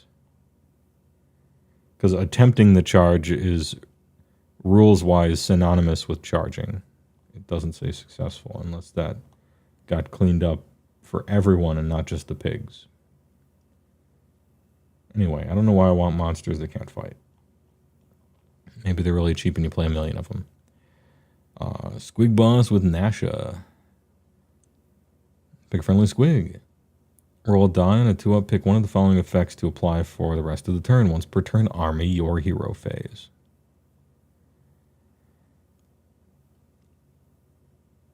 Add 3 to the target's move. Pick friendly squig within, combat range. It's so annoying. Target's fang-filled gobs, blah, blah, blah, have crit mortal. Oh, crit mortal, okay, something. That's something. We got to play this guy, right? This dude, we got to play him. He moves 5. They move faster. That's a rough one. I suppose you have to Crimson Death Cap while you're trying to keep up with them, but you probably just run. Why can only one do impact hits a turn? And why the non-hero version doesn't do impact hits at all, like the little 15-pound boss? They don't want you to play the same one. Yeah, I think it's because they don't want you to spam one unit.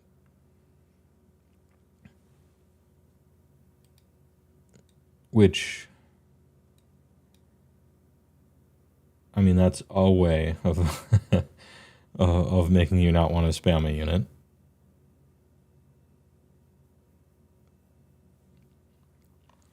Anyway, Squig Boss with Nasha.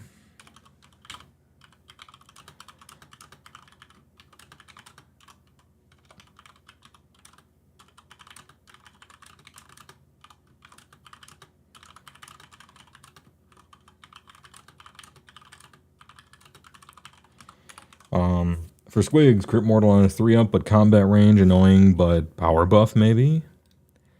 All right, this guy's worth looking into. No, it's a 2-up. It's not even a 3-up. It's a 2-up. 2-up is sort of like, why doesn't it just work? But fair enough. Crit mortal. You love to see it. Okay. Remind me to check out the gobs of the various big clouds of Squig units to see if that could be good.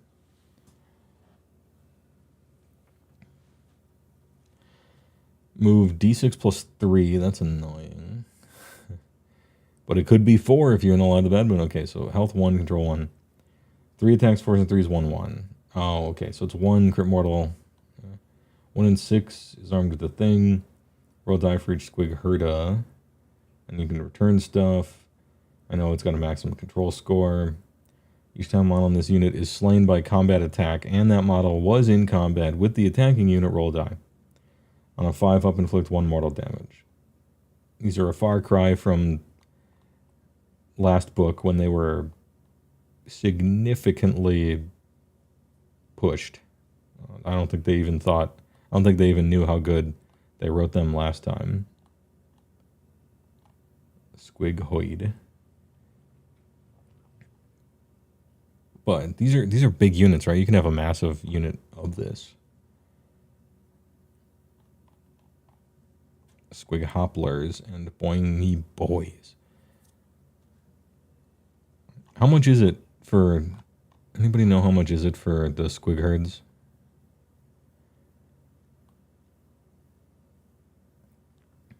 Seems like you get 6 of them, so you can go 6 or 12 maybe.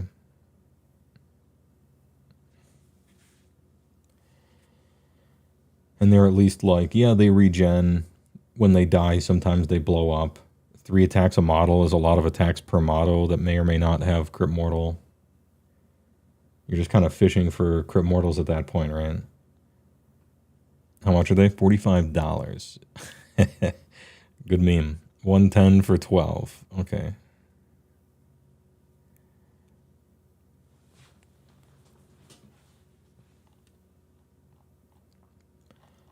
Thinking about it.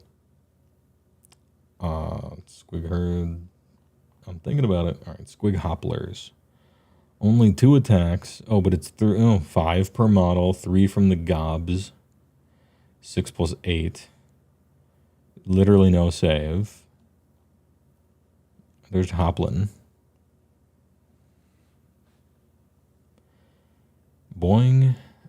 Pick an enemy unit that this unit passed across in the movement phase. You'll never do that. Maybe if you retreat.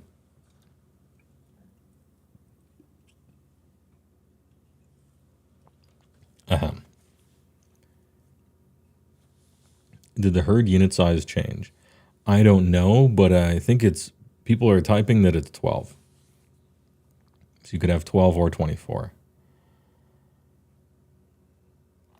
I'd play 24 of them maybe. 110, it's pretty cheap for half of them. Roll die for each model in this unit, pass across, 4-up, inflict 1. Yeah, you're not gonna...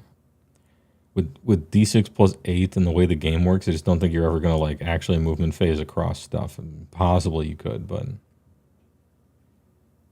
Size didn't change, but they went from 2 wounds to 1 to the less dense. Oh, I forgot they used to have 2 health, you're right. I forgot. All right, what about the Boingy Boys? They look cooler anyway. They got lances and funny things. I like the Boingy Boys better. So they're slower. They have better armor, but still no armor. They have +1 damage on the charge lances. Good. And they still have the Gabos. If this unit charges phase, pick an enemy unit within 1 to be its target. Roll a die for each model in this unit, not that unit. For each 4 up, 1 more. Yeah, okay. I like Boingy Boys. I think they're funny. Can I play Boingy Boys, or are Squig Hoppers actually cheaper enough that the extra movement speed just makes it worth it, or what? Herd is 10 squigs, 2 Sheopards. More impact hits per model than a Mangler Squig. Yeah, but that's because Boing Rot Bounders are cool. Mangler Squigs are bad. You don't think a lot changed from Index? Rock Cuts and Squigs are still the thing. Yeah, I'm used to hearing that when I'm going over the books. What are the Boingy Boys at? Boingy Boys do impacts, have attacks, look funny.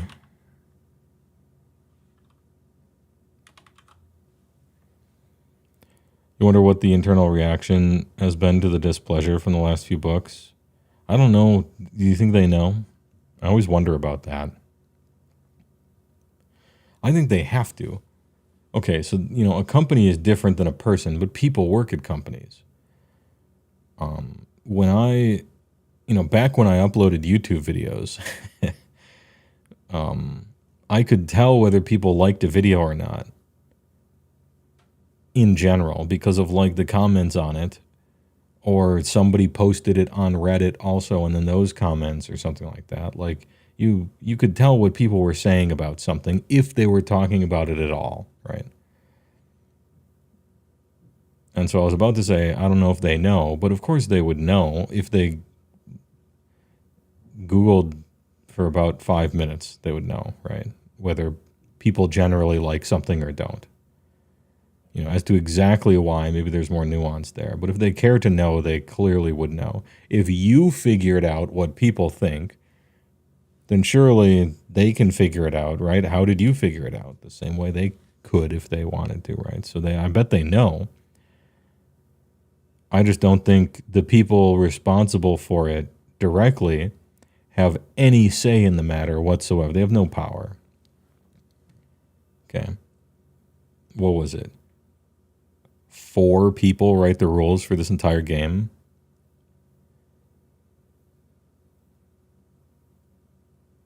That's a lot of army books.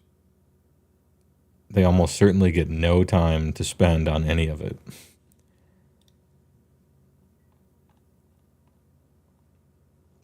More people worked on Crucible, what is it? Crucible 7's Soulbound RPG single book than worked on the rules for all of Age of Sigmar by 3 or 4 times.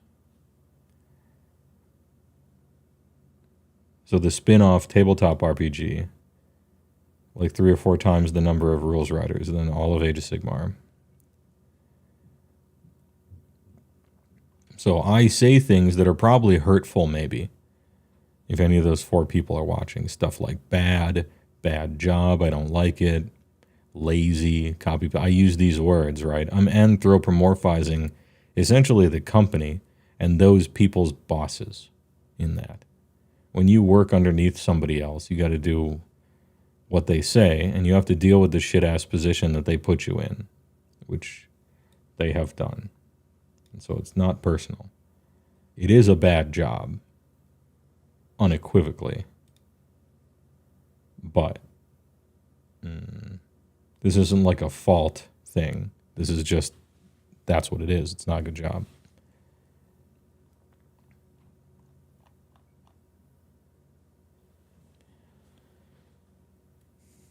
I hope you get fired. I did say I hope you get fired. But as always, I'm talking to that person's, I'm talking to the person where the buck stops. Whoever's in charge of the person who made that decision. Because I believe in the responsibility of bosses, you know, to take credit for the good things, but also be responsible for the bad things. I've talked about this before, but out of context, it is a funny meme. That whenever I call for anyone to get fired, it's always the bosses. And sometimes the people under them if they're just really bad at their job, but it's hard to tell. That's why not many changes from Index. Yep. Because kind of, how could they? It should be like 4 per book, much less 4 for all of them. Anyway. All I can do is be like, this is bad. Set up this unit in reserve in a secret tunnel. It has now been deployed. Rabble Rouza. Ronda Rouza. So it's got Deep Strike. We got Bat, Squigs, and Moonsickle and Basha. This is like a little unat, this guy. This guy's funny. I like this guy.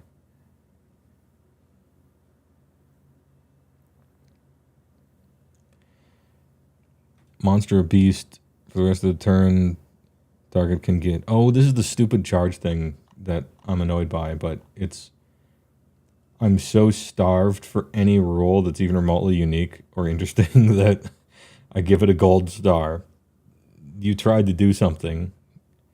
You know, maybe you can play with a Gargant ally in your army and they can charge towards these guys after they tunnel. It's something for Johnny to think about at all. Jacoby JD bringing the Prodigy in here. Damn, he's my people.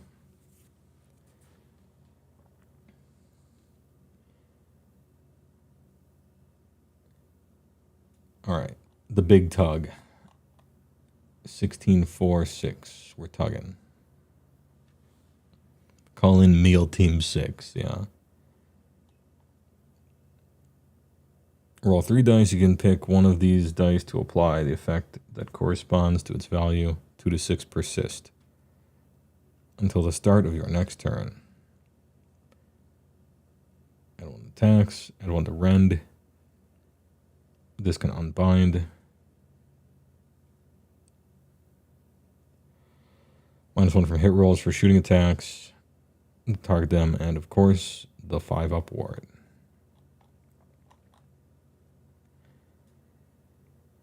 Start of every turn heals D6. That's sweet. Once per turn, you crush. Pick an enemy within 1. Roll die. If the roll equals or exceeds the health, do 4 attacks, 3s and 2s, 3, 4. Oh, big club. 3s and 4s. 3 rend, 4 dam. Big club. D3 plus 3. Okay, he's smashing. Almost no attacks, but he hits dirty. He almost doesn't move. He's the fun guy. Oh, I gotta get a drink. BRB. Please enjoy a word from our sponsors. I'm gonna get a drink. Get up and stretch your legs a little bit. We've been here for 2 hours. Introducing the best news for ice cream lovers since ice cream began. New simple pleasures. It's everything you love about ice cream, but no point. New Simple Pleasures is unbelievably rich, incredibly creamy, and absolutely top. Oh yeah. Because New Simple Pleasures is made with all natural pure athlete, yeah. Instead of point. New delicious all natural simple pleasures. There's never been an ice cream like it. Mr. Owl, how many licks does it take to get to the Cream. Let's find out. Let your fingers do the walking. I'm Mr. Buckets. Toss your balls on my top. I'm Mr. Buckets. What do you get when you press on a can of Noxema? Great balls of comfort. You get I can't believe I ate that whole thing. Oh, where have I heard that before? Unjustifiably in a position that I'd rather not be in. I'm calling paramedics and your family, Mr. Miller. You can make this creamy cheese sauce in seconds. with American cheese and cream, mushroom Lipton cup of soup. And you thought cup of soup just made soup. Oh, yeah. Cream in the World Wrestling Federation. And there is More real meat. You'll be glad we made him taste better. And so will he.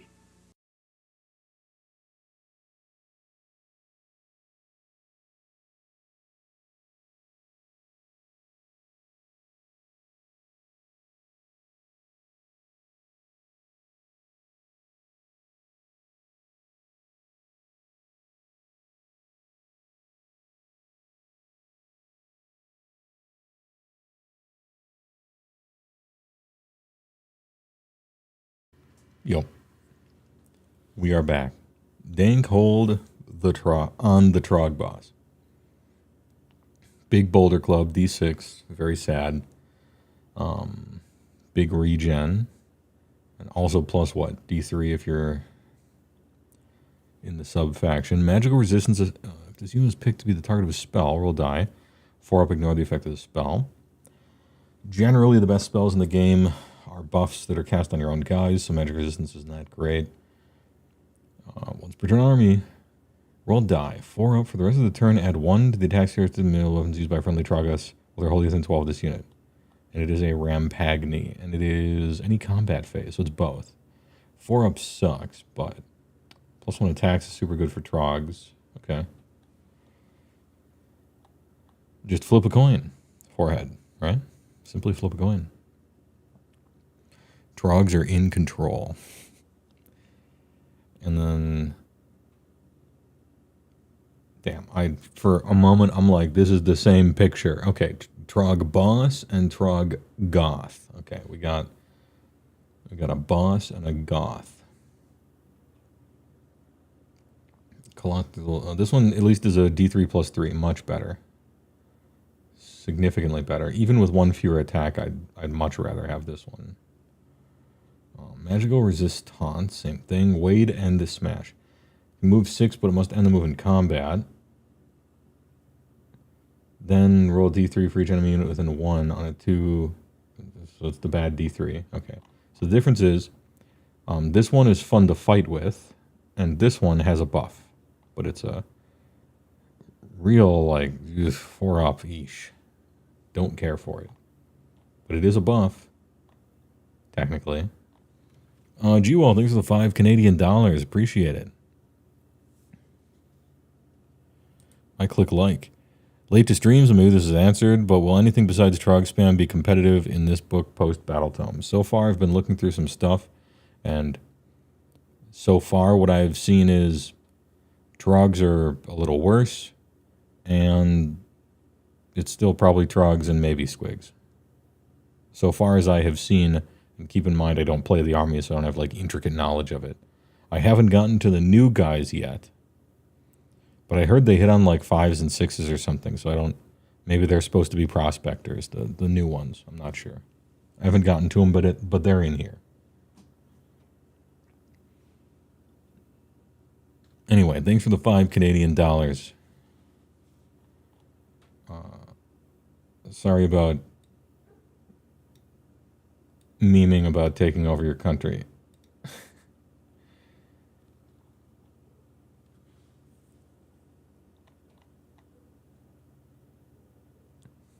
All right, these guys are the ones that are not long for this earth because they're 7,000 years old. They have vomits. They have a spiked club. The drench and vomit ability is actually fucking sick. Subtract 1 from save rolls for that unit. That's insane. Ignore positive modifiers to save rolls. This is like the best debuff in the game. And you have to allocate some. And per model, it's D3 of it. 2s and 3s, 2, 1. This is like maybe kind of tempting, actually. Unfortunately, you would have to buy these, right? But am I just like... Am I being 6-inch range? You gotta like be in combat. At least you can vomit in combat. I'm being distracted by how insane this buff is. And it's probably not worth. Yeah, 5 up save. It's cool. Just give us Alaska and New York, and we'll say no hard feelings. We bought Alaska for $25 from Russia 100 years ago, 200 years ago, and I like that value proposition. I'm gonna keep it.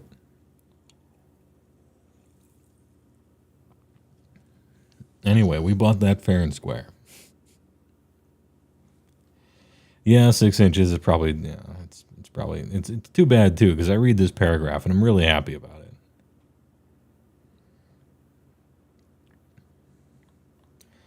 Anyway, and then the Rocket Trogoths. And these guys just sort of shuffle forward. They really don't have a lot of attacks. It's very sad, but everything else is just like good. These always miss, but sometimes when they hit, they're kind of all right. I don't know. They got a 5-up ward. They look cool. They're still good.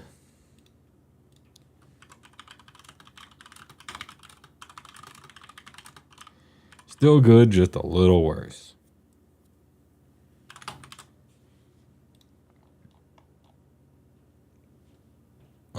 Drogs the Sun Chomp. Who are you? Oh, you're this guy. Okay. This guy's lore is cool. This is cool lore here. When I do the video, I'll probably talk about it. Awesome, it's my eye. Anyway, I'll probably talk about it. Because the wolf is actually the boss. It's Princess Mononoke. The wolf has an IQ of 150. And this dude is actually like a diversion. He's just some rando idiot who gets killed every once in a while, but the 7,000-year-old wolf is the real leader of everything. I think that's funny.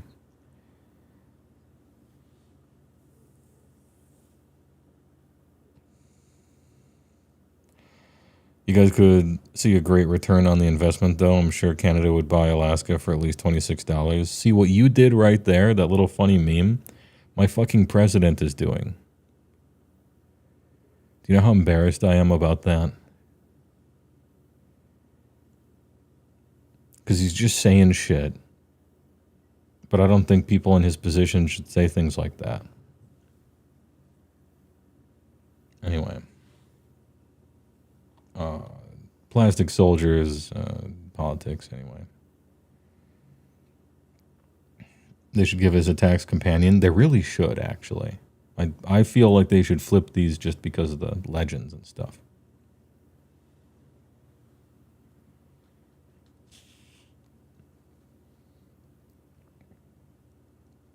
Anyway, what does it do? The Frazzle Fangs.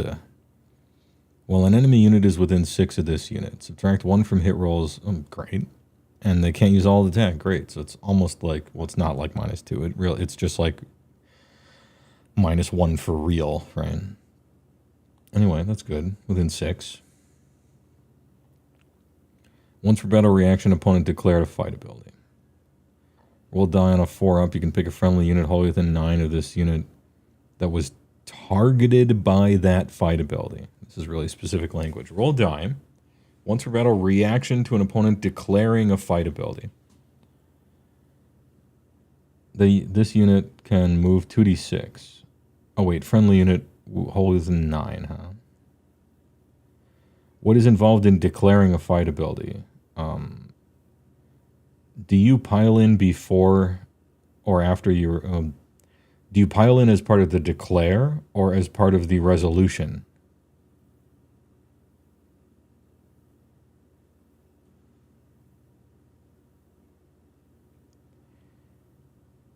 Well, regardless, if you roll high, I suppose it works the same, right?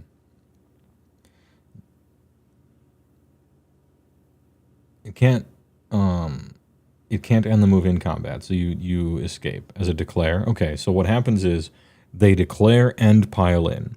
Then if you savage roll a 4-up, and then you double savage roll 2d6 away, not only do you escape combat, but they used their fight ability. They activated that. And so now it's your turn immediately. It skips that shit. So this thing's good. This thing's good. Who are you? 7 health, 4-up save, and good move for a foot guy? or for a mounted guy, and like not the best attacks, but in this book these are good attacks, which is kind of sad, but hey, all right. You're flipping a massive coin here. I suppose it's the coin flipping book. So hey, all right. Once per turn army, yeah, let's talk about this guy. Drugs, the wolf guy.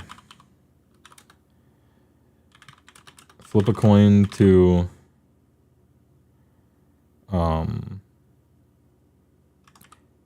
style on someone in combat to waste activation. Funny.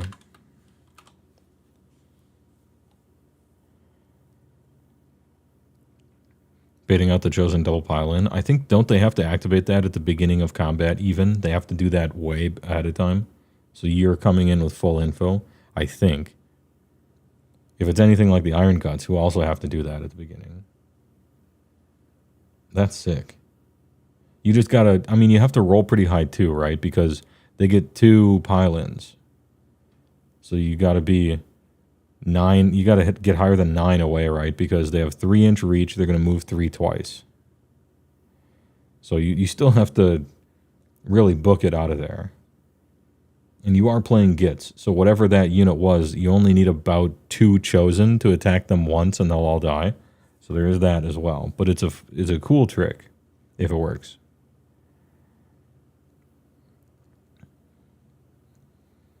You think you probably take this guy even in non-Get Mob list just for 12-inch moves, 6-inch aura, -1 to hit? Like, yeah, he's kind of good.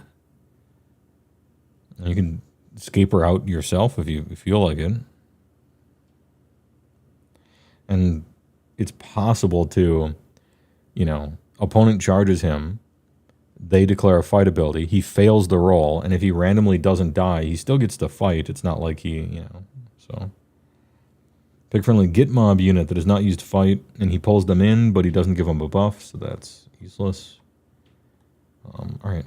He's got a decent move, too. He's like a maybe consider guy. -1 aura.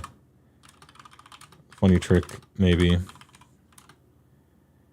Okay attacks for this army.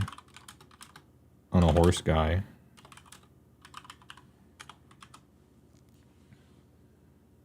Where can one read all these documents you make in the videos? I actually don't upload them anywhere. I've gotten questions before. I have like 40,000 words of like documents that I've just written during streams with completely outdated information with no context, and half of the words are like wrong on purpose and funny memes. So I don't know how like useful it would be, but they're just like chilling on my computer. I don't like upload them anywhere. They're just like notes to help me remember. And then I don't remember it very well, but what are you going to do?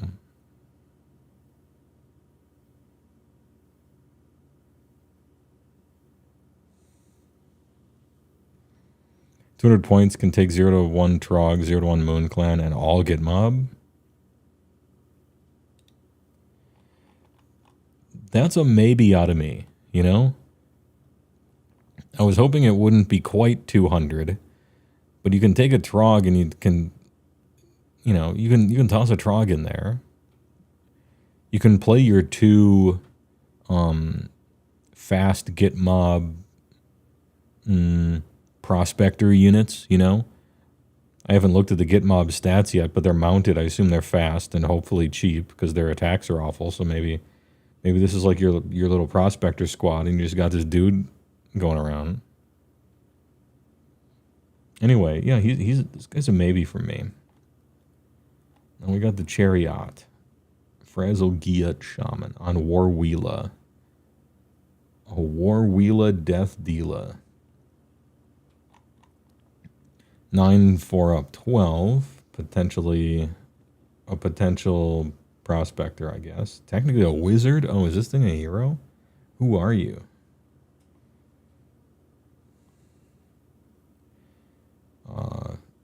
Cannot fight. Friendly Get Mob units that are not Frazzle Get Shamans on Warwheelas cannot be targeted by shooting attacks while they're wholly within 6 of this unit. Okay, you can protect against shooting. Once per turn army, your shooting phase, pick up the 3 visible enemy units within 9. Really close. And do the bad D3 thing on all of them.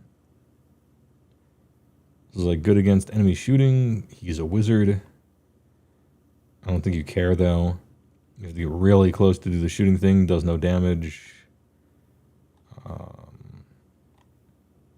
Unless I'm missing something, this is a skip. Snarl boss on HeyWoah. It's this dude. Swigged the fucking flail. 12942. Chain Basha. This guy can almost fight. Man, no rend.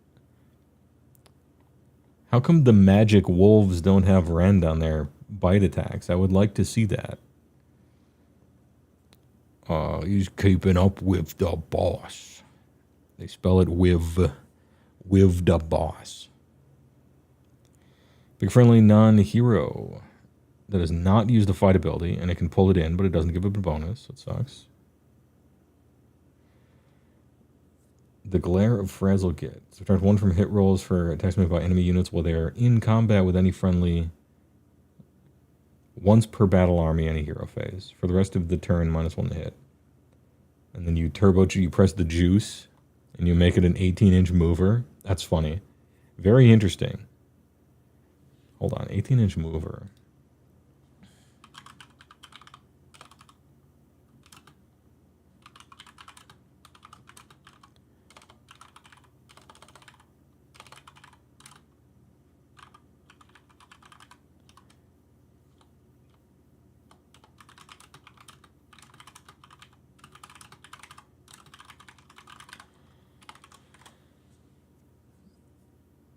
$18-inch mover, -1 hit rolls, 9/4 up, probably would die anyway, but I don't know if you're pinning exactly, but you could maybe pin like frontline chaff or something, or you could screw up a battle tactic maybe.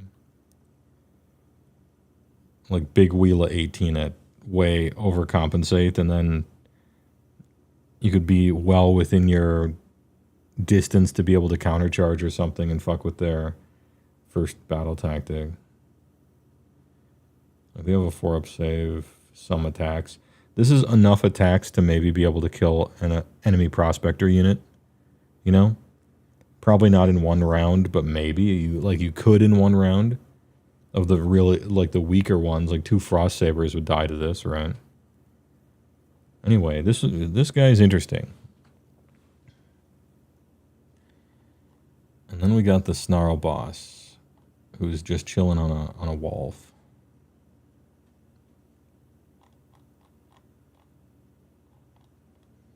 Five, 12, 5. Some attacks. Add 2 to charge rolls. Friendly get mob cav units while they're wholly within 12. Oh, we found the charge roll bonus. Okay. Scrolling all the way up to the spell. All the way up to Hand of Gork. Found a +2 to charge, get mob only. Yeah, if we have teleports, we're searching for charge rolls or charge bonuses so that possibly something could happen. Charge bonus is only for the mounted wolves, not the chariots. Oh, because get mob cavalry. Okay. Not even just get mob only. Get mob cav only. And chariots are not cav.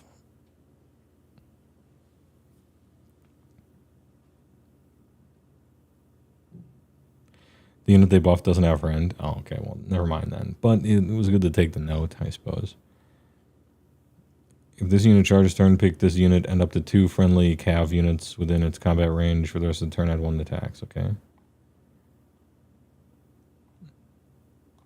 Has to be within their combat range. It's annoying. Bonus charges.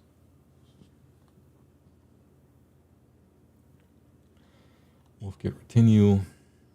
All friendly Snarl bosses within this unit's combat range. Both of these units and Snarl boss have ward 5. Good. They're going to need it. 15 2 attacks, 4s and 5s, 0. 4 5 0 1. Yikes. That's real bad.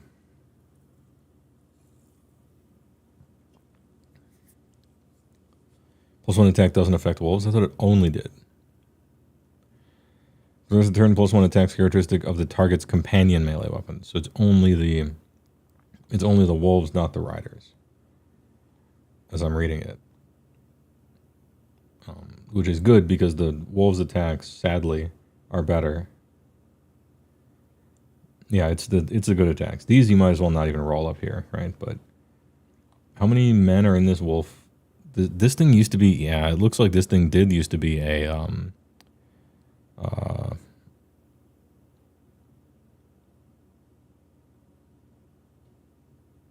I'm like trying to find it. Somebody said it in chat. It's 2? Oh, okay. But it works on Cav as well. It used to be one of those underworld warbands or whatever. Anyway. Sunstila Wheela and then here's the Doom Diver Catapult. I heard people say they like the Doom Diver Catapult. And we got the Sunstila Wheela.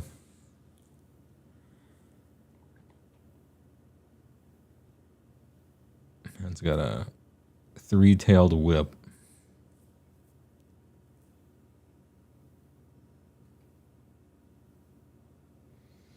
Careening Destruction. This unit can move a distance up to its move. Once per turn, your move phase instead of move. So instead of move, it moves. Pass through other models in the combat ranges, but it cannot end the move in combat. Then pick one enemy infantry unit. Inflicts D3. Add 1 to the amount of mortal damage for each model in this unit. Oh, you can take units of these. Interesting. War Machine Champion, but not Cav.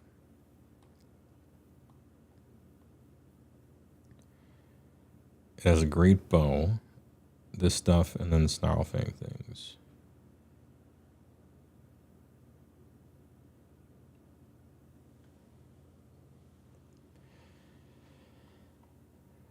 Can you reinforce this?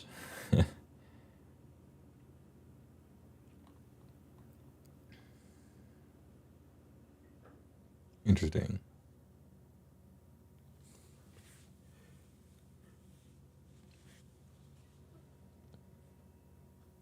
Two guys for 130 on the Sunstila. The Sunstila Wheela. Mascara Face Concealer. Doom Diver Catapult. Alright. That's this die. No, they weren't done with it in time. They don't have a picture. 24-inch range, 4 attacks, 4s and 3s, 3/3. That's a fun attack profile. 12, 5, 4. Catapult crew tools, 5s and 6s, no rend 1. Tied for the worst stat block in the game, I think. Shoddy wing-like gizmos. You can reroll hit rolls for this unit's shooting attacks, but for each hit roll that is rerolled, subtract 1 from the rend characteristic of it. Oh, interesting. You have a little bit of okay. Wait, all of them or just that singular? Probably that singular one. Oh no, it's all of them. Okay, so for each one you reroll, all of the hits get worse. Okay. I'll have to figure that one out on my own. How much is a Doom Diver Catapult?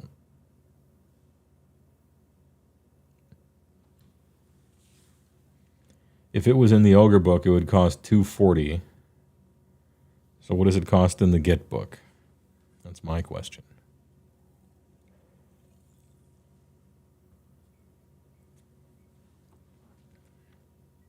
$180.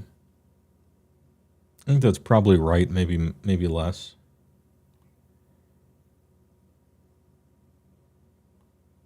Like none of this stuff.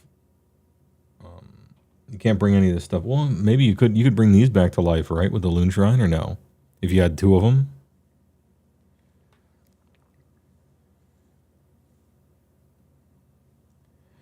Doom Divers, you think are the big ass catapult base? You cannot. Okay.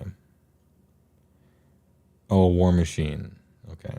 No fun allowed, huh?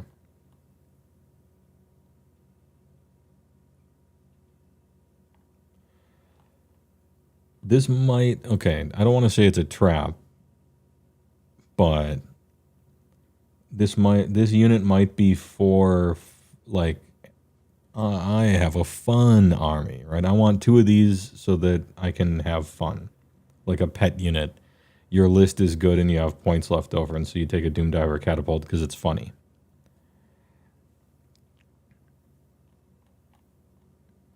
Snarl Pack Cavalry. I don't think it's like awful or anything. But 3, 4, 12.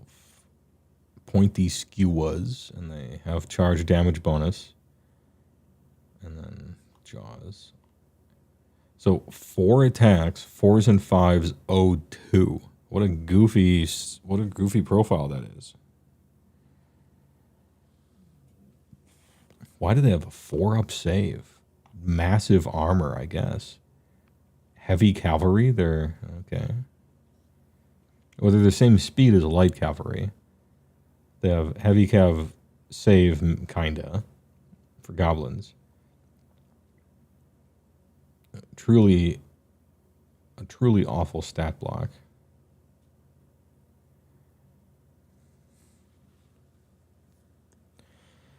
If this unit charged, add 5 to its control score, and whatever.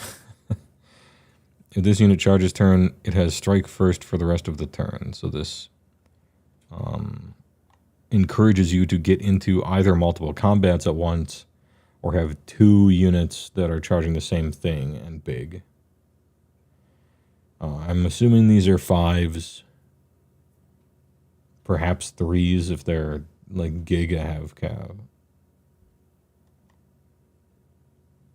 Oh, but it's once per turn army. I hate these rules. They're always like no fun allowed when you have the inkling of something almost interesting, and then they're like, nope. No. Stop trying to have fun. Just walk along the train tracks towards the end, okay? And roll your 4-ups. It's 3 to a unit. Okay. Yeah, no fun allowed. So you could have 6 of them. Which is a whole bunch of attacks. I feel like we have like maybe enough stuff in here that if you have 6 of them and you charge in, we can give them rend sometimes, although it's really hard. And we can give them +1 attack sometimes, but it's really hard. Well, both of those really hards, I should say, really tricky to do and be in the right spot for, and also both of them are also random.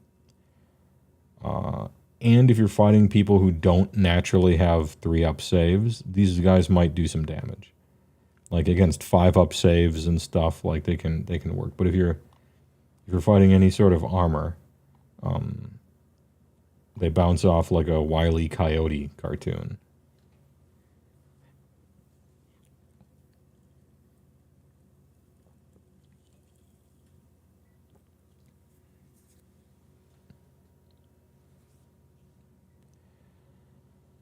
All right, Snaufang Rydas.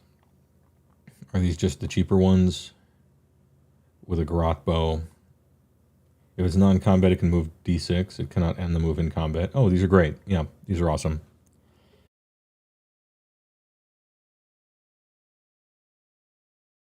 Hold on, I'm gonna blow my nose. BRB.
I'm back. I love these guys. Snarlfang Ridos. These guys are great. They do even less damage than the other guys, but it doesn't matter. They have a grot bow, which will never hit anything but fine. They do D6 move on the enemy's turn. They're awesome. And they're probably cheaper because they're weaker. How much for Snarlfang Riders? Just a min unit for prospecting. 12-inch move plus a D6 on opponent's turn. You'd love to see it.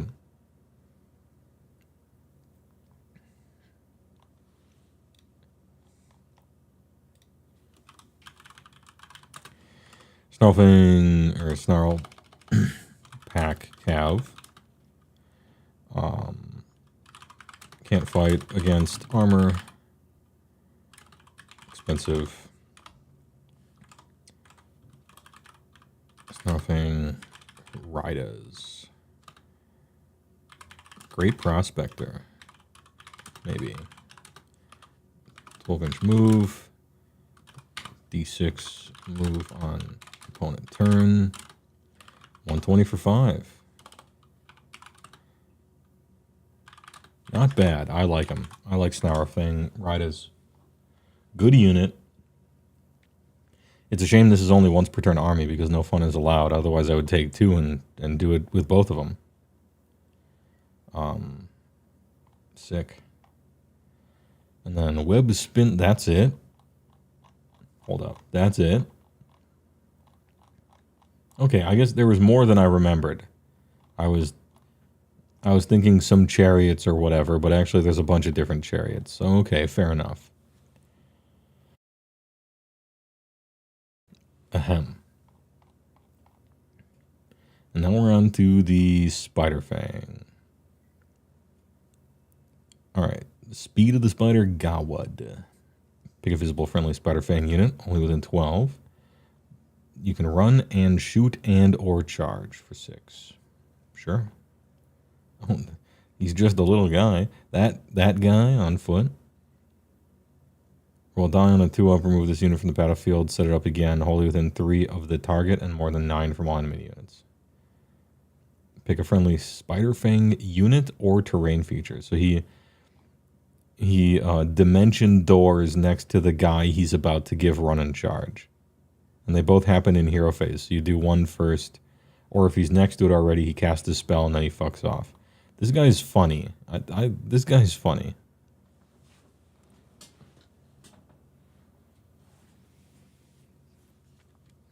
Wood Spinner Shaman on a big spider. It's got some bows.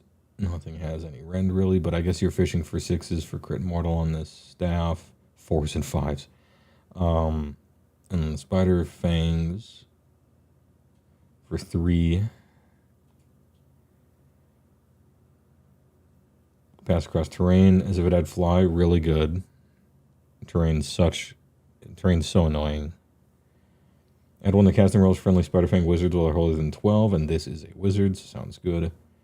Once per turn army, any combat phase and starting web. Pick a friend enemy infantry hero within 1. Well, never mind. Okay. So it's a big like caster thing.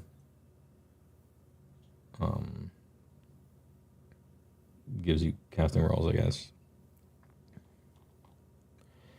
Spider Ridor. Damn, this stuff's old. Public service announcement. Don't buy $2,000 worth of Spider Fang right now. Anything could happen, okay? And they have, like, stupendously awful attacks, but Spider Fangs with 2 attacks model do have crit mortals, I guess. 10-inch move is a lot. And a Ragnarok. 3 crit mortal. So, let's see, you have a deep strike. And then Scuttling Terra. If this unit charged, roll die on a 3-up, it can move 2d6. It can pass through the combat ranges. Then pick an enemy infantry that this passed across and do, okay, so it's an impact hit with a lot of extra steps that don't matter. Unless maybe you can skitter across the whole thing and land on an objective or something, which sometimes you can do, but with only 2d6, usually not. Instead buy 3,000. Yeah, 3,000 investment. Yeah. Spider with Flinger. Spider with Spiderfing War Party. Jesus, all this shit's the same. Is this how other people feel when they're looking for through Beast Claw and they're like, you got 6 monsters. They're all the fucking same. Just have it be 2. And I don't entirely disagree with that if you're going to change up all the lore anyway. But, hey, I understand how you feel. At least the Crooked Spears hit on 5s and would on 4s instead of 4s and 5s. Way different than those other ones.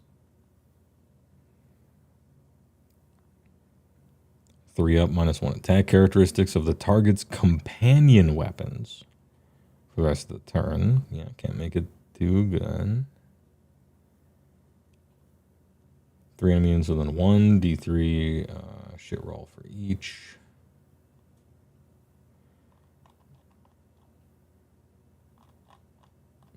Yeah, right. 4 up save though. The chitinous plates. Got it. Buying only $1,000 of them. Yeah. Just don't do 2,000. 1 or 3. You can stop there. Okay, now I've read this whole book, I think. We have Path to Ignore.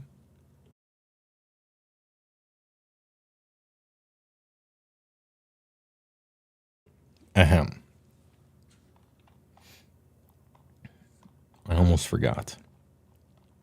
I didn't want to forget. We got to talk about the Path to the Girl Boss. What are those stupid army things that I hate? Army of Renown. We're going to talk about these. Drog's Geeyetz Mob.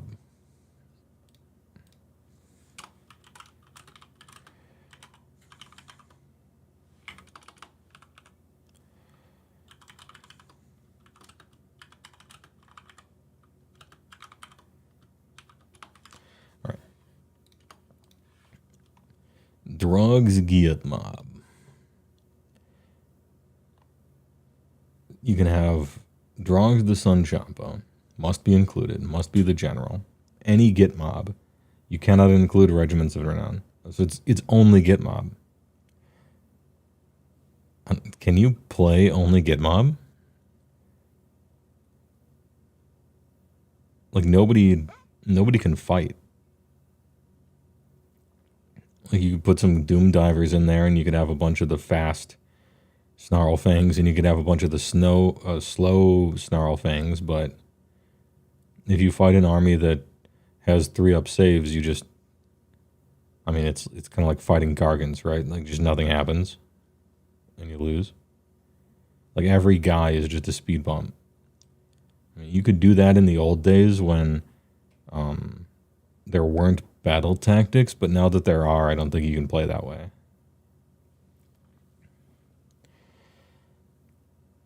Anyway, you can do an outflank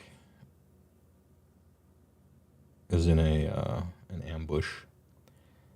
Once per turn army, any combat phase. Pick an enemy unit in combat with a unit that is charged this turn. 3 up for the rest of the turn. Cannot make pile and move when it's picked to fight. Whatever. We have 3-inch combat range now. We're fine. This fight's not for me. Pick a friendly Drog's Geeyetz Mob unit that is in combat with any enemy units that charge this turn. It is not in combat with any enemy units that did not charge this turn. 4 up, you either live or completely die. So you roll a die to see if your unit is killed to the man or runs away.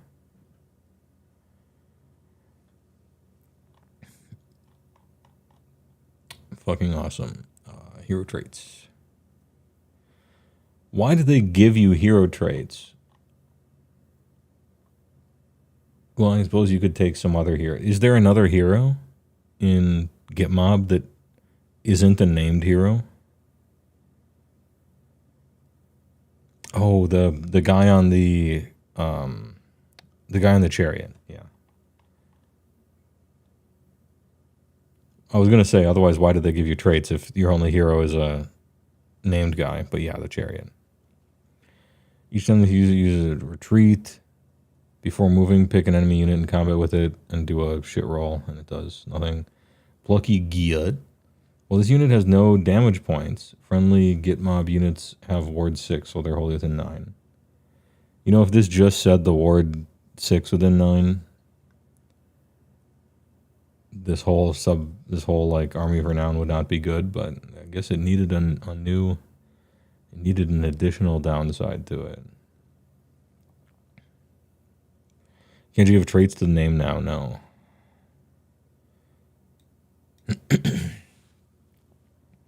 Frazzle Blaster, 5.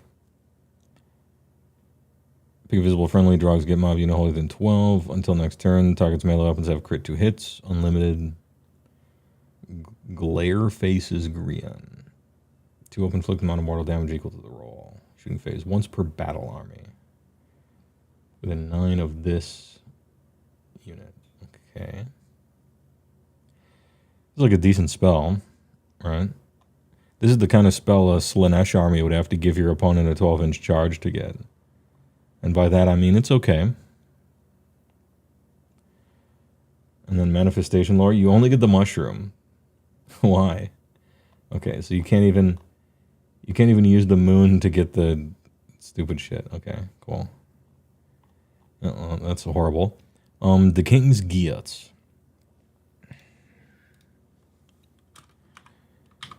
Okay, well, that's horrible. And the King's Geeyetz.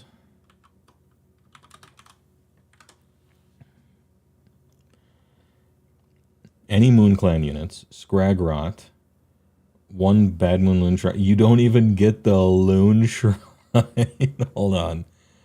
I didn't notice. You don't get the Loon Shrine? It was alright. Okay. I only noticed when I saw this here, I'm like, hold on.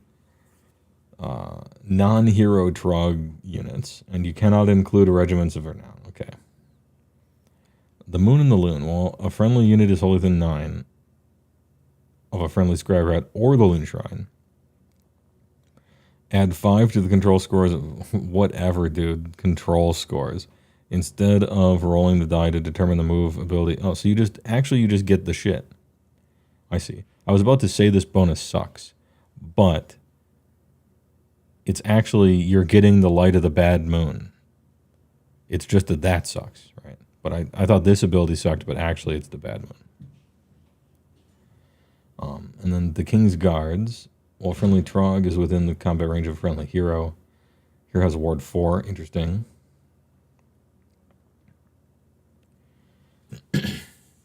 Each time you make a successful ward roll for the hero, allocate 1 damage point. Oh, okay, and that's a transfer thing, yeah. The Loon King's Court. Pick up to D3 friendly non-unique King's Geeyetz heroes that do not have an enhancement. Give each of them the King's Geeyetz rule. 1 enhancement from the King's Geeyetz Army of Renown rules. These enhancements are given to the heroes during the deployment phase, not during army composition.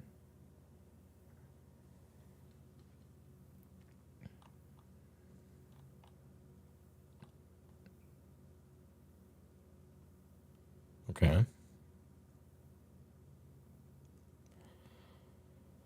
Yeah, wholly within 9. I hate that, but okay. The moon rules aren't a part of this either. What do you mean? Oh no. Alright, forgive me. My army doesn't have any armies of renown. So, Army of Renown means you get nothing from your battle trades. You get just new ones instead, right?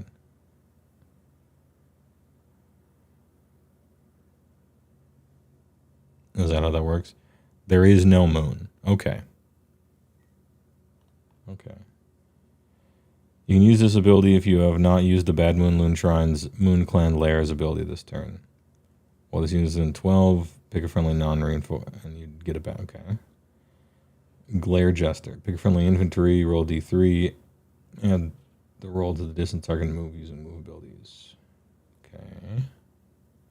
Yeah, no wheel, no moon traits.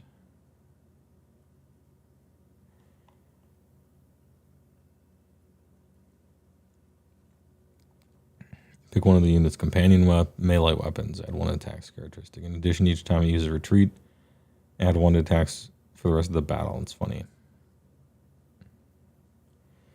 Loonstone Medallion. This unit is Ward 6 while it's contesting an objective that is not being contested by any other friendly units. It has 5. Pick a point in the battlefield within 9 of this unit. Each visible enemy within 3 of that point is a target. You should roll. Spell Lord, the Loon King's Command. Pick friendly King's Geeyetz wizard to cast a spell. Cast on a 5, add 1 attack character's melee weapons used by champions in the target unit. So just the unit champions. So just 1 attack. And also +1 the control score, so I guess why the fuck not, right? Right hand in the right place. Pick a friendly the King's Geeyetz wizard to cast it. 18. The target weapons have anti-hero +1 rend. What is this LARPing shit? And you get the Malevolent Moon. Wait, hold on. I think I understand why you mentioned that one. I'm just gonna check something. I'm just gonna talk to him. Look, I'm just gonna talk to him. While friendly Gloomspite Geeyetz are wholly within 12, they are affected by all 4 faces of the Bad Moon, which you do not have. Like you don't get that, right? You get this. You get exactly this and exactly this. There is no moon. Now you get this and you summon it, and it gives you a 404 web page not found because it's referencing a rule you don't have, and so nothing happens. There is no moon, and you must scream.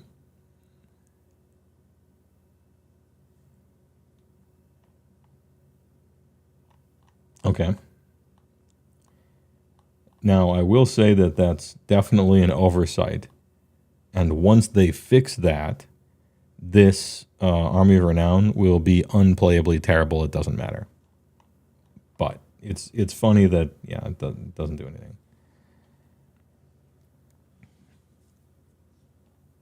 Awesome. Is it technically that the moon effect is counted because it's from the book? Nope. I mean, I'm sure that's what they meant, but it was definitely intended to. It's just not, that's not what it does.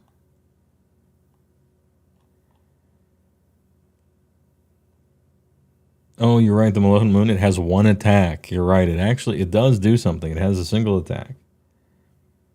And then a Regiment of Renown for allies and stuff. Okay.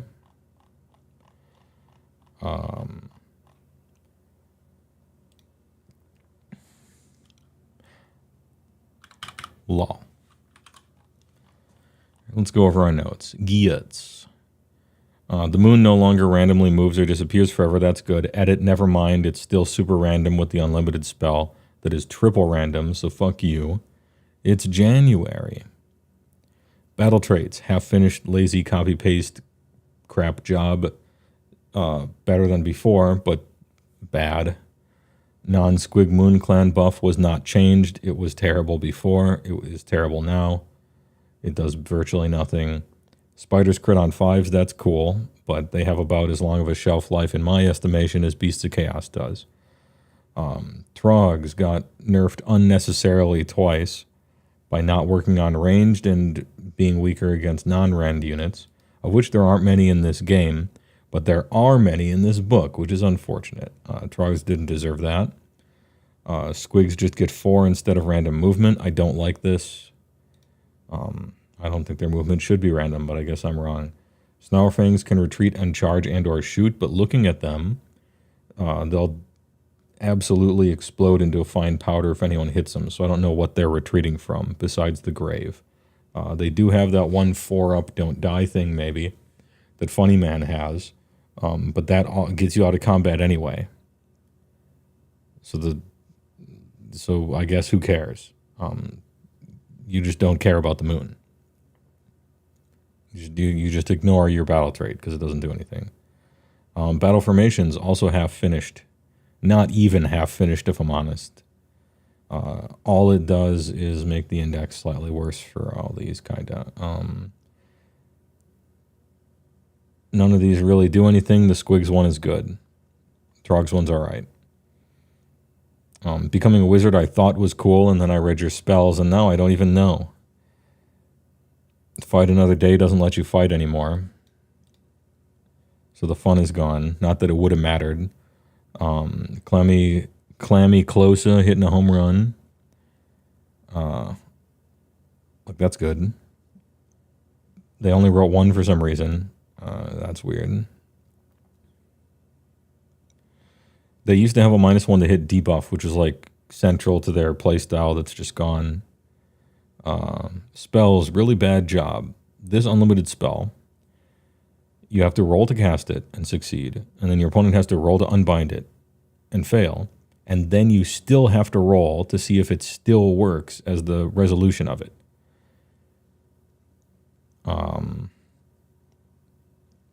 That's the opposite of fun. That's annoying. You've wasted my time. Spore Maws is garbage, and Hand of Gork is kind of whatever. You have a bunch of 12-inch stuff anyway, and I only found a +2 charge bonus, and it's only on guys who aren't trying to fight anyway. So you could like maybe just ignore spells in this army, depending on who you're playing, because the stuff is so bad.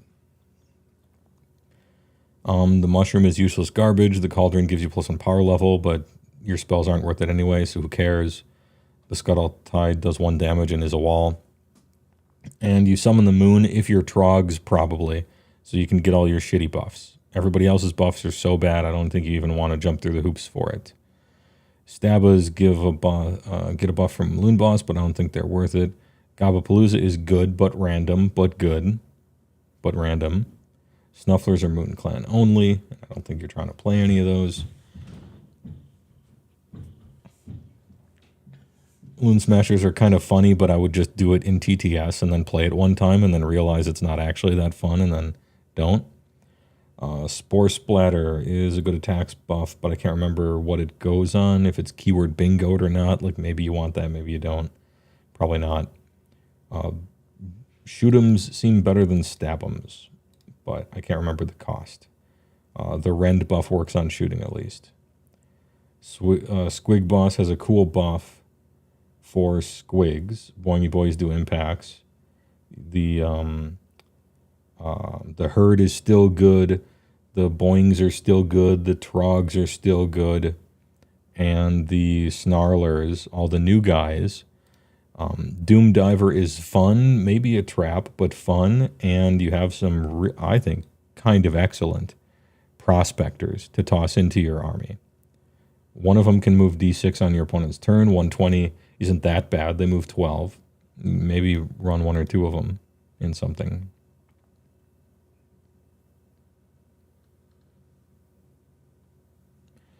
And then you have 2 of the worst Army of Renowns I've ever seen, but I've only ever read 2 of them because I don't care about Army of Renown, and they're a complete waste of time and effort to make, and I wish they would make absolutely none of these. You know what an Army of Renown should be? A fucking sub-faction. Take whatever idea you had for an Army of Renown, distill it down to the 1-sentence buff it was going to get anyway, and put it in the fucking sub-factions. so that we have choices that aren't just keyword bingo for those. Like you said, there wouldn't be, and lied. Okay, great book. Awesome. I love 4th edition. Thanks for thanks for being here. It's not a Cruel Boys thing, okay? I just want to frame this. You didn't really get much worse. And that's like a good thing.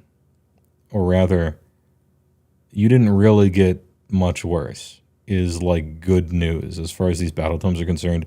You didn't get like Cruel Boyd, where your army was almost cool and then you lost everything, right? That didn't happen to Geeyetz.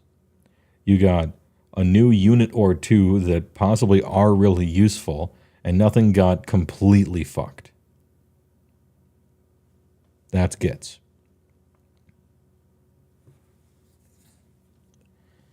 Hey, all right.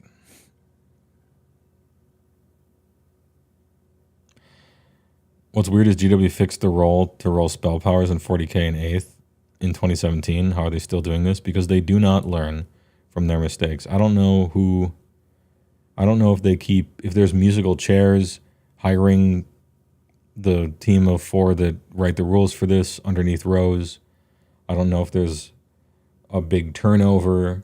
I don't know what's happening, but I'm looking at the rules they've written in 4th, and it seems for the majority of the armies, they don't seem to have any real concept about like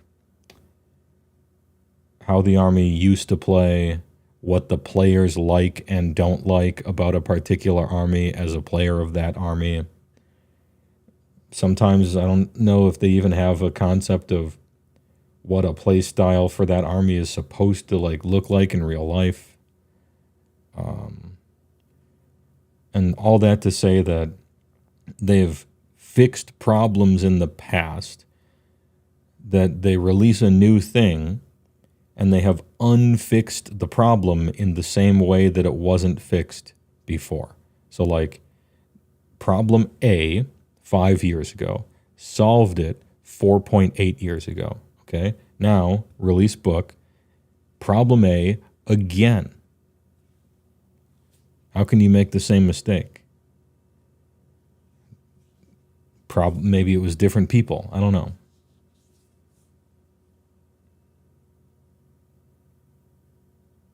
Like I'm reading stuff that's like, oh yeah, okay, that's the same problem it's had for 8 years.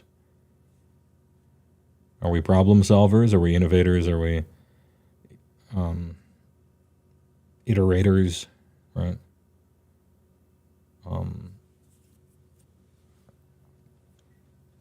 Yeah, these things feel like, and I'm not exaggerating, you had half a day to work on this entire book. Like you had half a day to work on the entire book, and you had never read a Geeyetz rule before in your life. Go. You have 4 hours. That's, to me, that's the amount of change and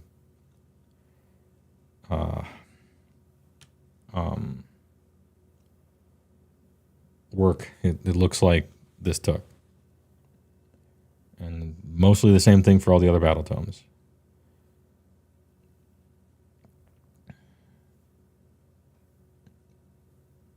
And it's possible they really did. Anyway, on that uplifting note, thanks for watching. Thanks for watching. About halfway through this stream, I'm surprised so many people are here. I thought an hour and a half ago.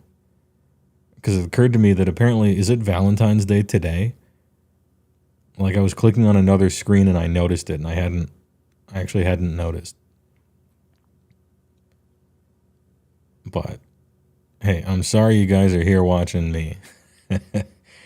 To all my fellow losers in chat, appreciate, you'll get them You'll get them someday. TY for watching. I'm going to play some Kingdom Come Deliverance.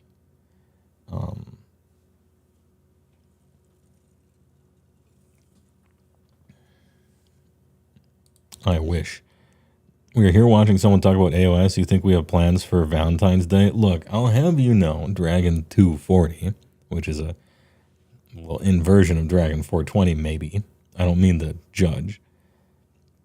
I've been to Age of Sigmar tournaments in real life. It is exactly half dads with their wives and kids that are 36 years old and me, just copy pasted like 40 times. That's every tournament. So exactly half of all AOS players are dads. The other half are here today. Your fiance is already asleep. Oh, see, there you go. We got some winners in chat. Making our significant others watch HeyWoah streams. Well, I mean, if that doesn't get me to stop the stream, I don't know what does. Thanks a lot. Join the Discord. Please enjoy. I might stream over the weekend. We'll see. I always say that because I really do intend on it. It's just sometimes I don't have time to. Anyway, thanks for watching. Video gaming over the weekend, perhaps. I got to write up this EDH thing as well. Time for some big dinner. Please enjoy. Don't forget divorced. Oh, true. Divorced dads. HeyWoah isn't date night material. I don't go outside. I think you have to do that for dating, but I don't know. I've read about it in books, so I have a great perspective. Feeling called out for building Seraphon dinos, riding dinos with your 4-year-old. No, that's good. That's good. We have winners. HeyWoah and chill.